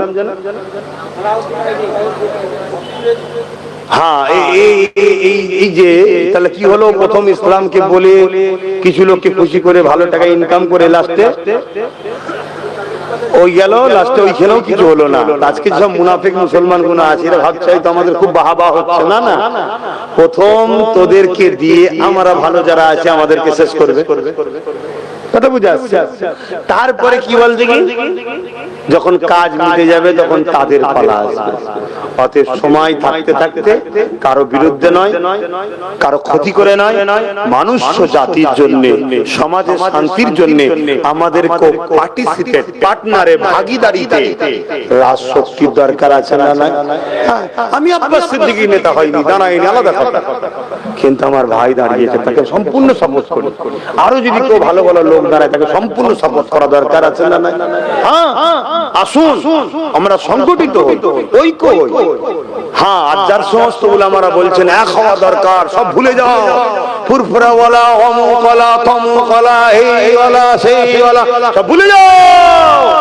অবশ্যই ভুলে যাব, 100% ভুলে যাব। কিন্তু তোমরা যে নবীর শানে গুস্তাখি করে রেখেছে, এলিয়ে ক্ষমা চাইতে হবে। নবীকে মরা বলে রেখেছে, শাফাত করতে পারবে না বলেছে, আমাদের মতো মানুষ বলেছে, নবীকে নিরক্ষর বলেছে, নবীর ভাষা জ্ঞান নেই বলেছে, নবীর অক্ষর জ্ঞান জানতো না বলেছে, নবী পাক সাল্লাল্লাহু আলাইহি সাল্লাম তিনি শাফাত করতে পারবে না বলেছে, ওলি আল্লাহর শানে গুস্তাখি করেছে। এ করেছে না করেনি? হ্যাঁ, কবর জিয়ারত করাকে মানব পূজার সঙ্গে সমতুল্য করেছে। আমার রাসূলুল্লাহ কবর জিয়ারত করেছে, তাহলে আমার নবী কি মানব পূজারী ছিল? এত বড় বড় কথা বলেছে, আজকে তুমি বলছো এক হবে, এক হবে, এক হবে। শুনে রেখে দাও, তুমি একের নামে আমাদের মতো নবী প্রেমিক গুলোকে এক জায়গায় করে আল্লাহর নজরে আমাদেরকেও খারাপ বানাতে চাইছে। যদি বলো না এক হওয়া দরকার, 100% আমিও রাজি, বাইট দাও, বাইট দাও দিয়ে বলো রাসূলুল্লাহর বিরুদ্ধে আমরা যা বলেছি সব মিথ্যা, ভুল। রাসূল হায়াতুন নবী, শাফাআতুন নবী, মেরাজ ওয়ালা নবী। তাহলে আমি আব্বাস সিদ্দিকী বলছি, চলো এক হতেই তো হবে, হুজুরের জন্য এক হতে হবে, ঠিক না বেটি? আমার কথা শুনে এখন যদি কোনো মুসলমানের মনে হয় যে ভাইজান সবই বুঝলাম, আমরা যদি এক না হই সংখ্যায় কম হয়ে যাব, আমি ওই কপাল ফাটা মুসলমানকে বলবো, ইসলাম কখনো সংখ্যাতে জেতে নে, ইসলাম কখনো অর্থতে জেতে নে, ইসলাম কখনো রাজ পাওয়ারে অস্ত্রতে জেতে নে, ইসলাম কখনো মানি পাওয়ারে জেতে নে। ইসলাম যতবার জিতেছে ইমানদারের সিনার পাওয়াতে, আল্লাহর সাহায্যে জিতেছে। জোরে বলুন সুবহানাল্লাহ। আর একটু যদি খুলে বলি, যতবার আমরা জিতেছি আল্লাহর রহমতে জিতেছি। জোরে বলুন সুবহানাল্লাহ। আল্লাহর রহমতটা কি এবারে জানতে হবে। ওয়া মা আরসালনাকা ইল্লা রাহমাতাল লিল আলামিন। আল্লাহর রহমতটা হলো মুহাম্মাদুর রাসূলুল্লাহ। জোরে বলুন সুবহানাল্লাহ।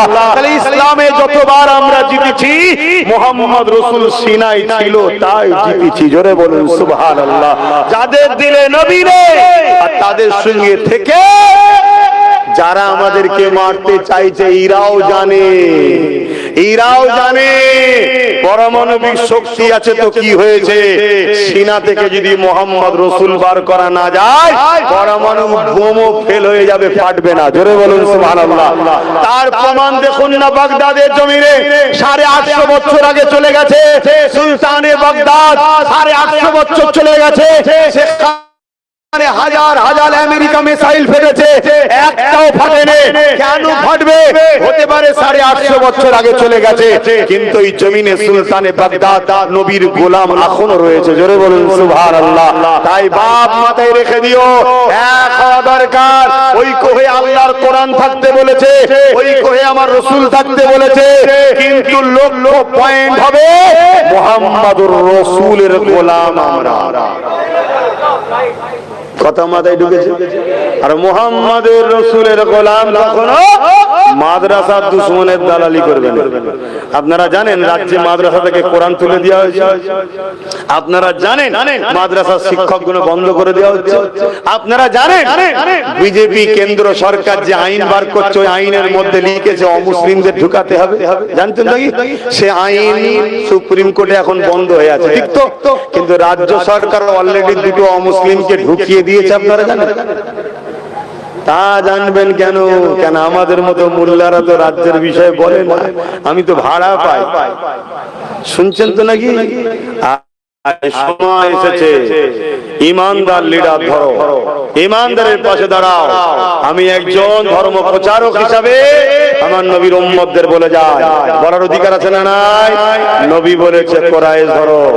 আর আলহামদুলিল্লাহ আমার ভাই বলে বলছি না, বাস্তবে তুমি মেলাও, নওশাদ কিন্তু একটা ইমানদার ছেলে। তোমরা ওর সাথে থাকো।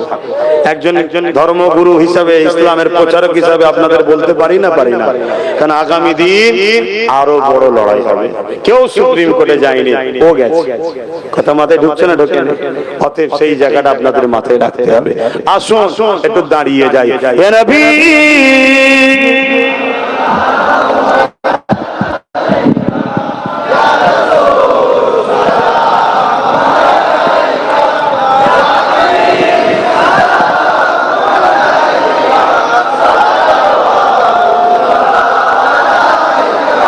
বাপজান আমার, আমরা উলামারা, আহলে সুন্নাত ওয়াল জামাতের আকীদার মানুষরা আলেম উলামাদের মধ্যে থেকে কাদের সঙ্গে থাকবেন? একটাই কথা মনে রাখবেন, যারা আপনাদের ঘরে নবীর সঙ্গে জুড়তে চাইবে সেই পীর পীরজাদা আলেম উলামা ইমামের সাথে থাকবেন। কথা মাথায় থাকবে। যারা নবীর সঙ্গে জুড়তে চাইবে না তাদের সঙ্গে থাকবেন না। আসুন। ইয়া নবী সালাম, ইয়া রাসূল সালাম, ইয়া হাবিব সালাম, সালাওয়াতুল্লাহ পড়িল আল্লাহ আরো বাণী, পোহালো দুঃখে রজনী, হইল জগৎ অনুরানী, আমিনার নয়নের মনি। ইয়া নবী সালাম, ইয়া রাসূল সালাম, ইয়া হাবিব সালাম।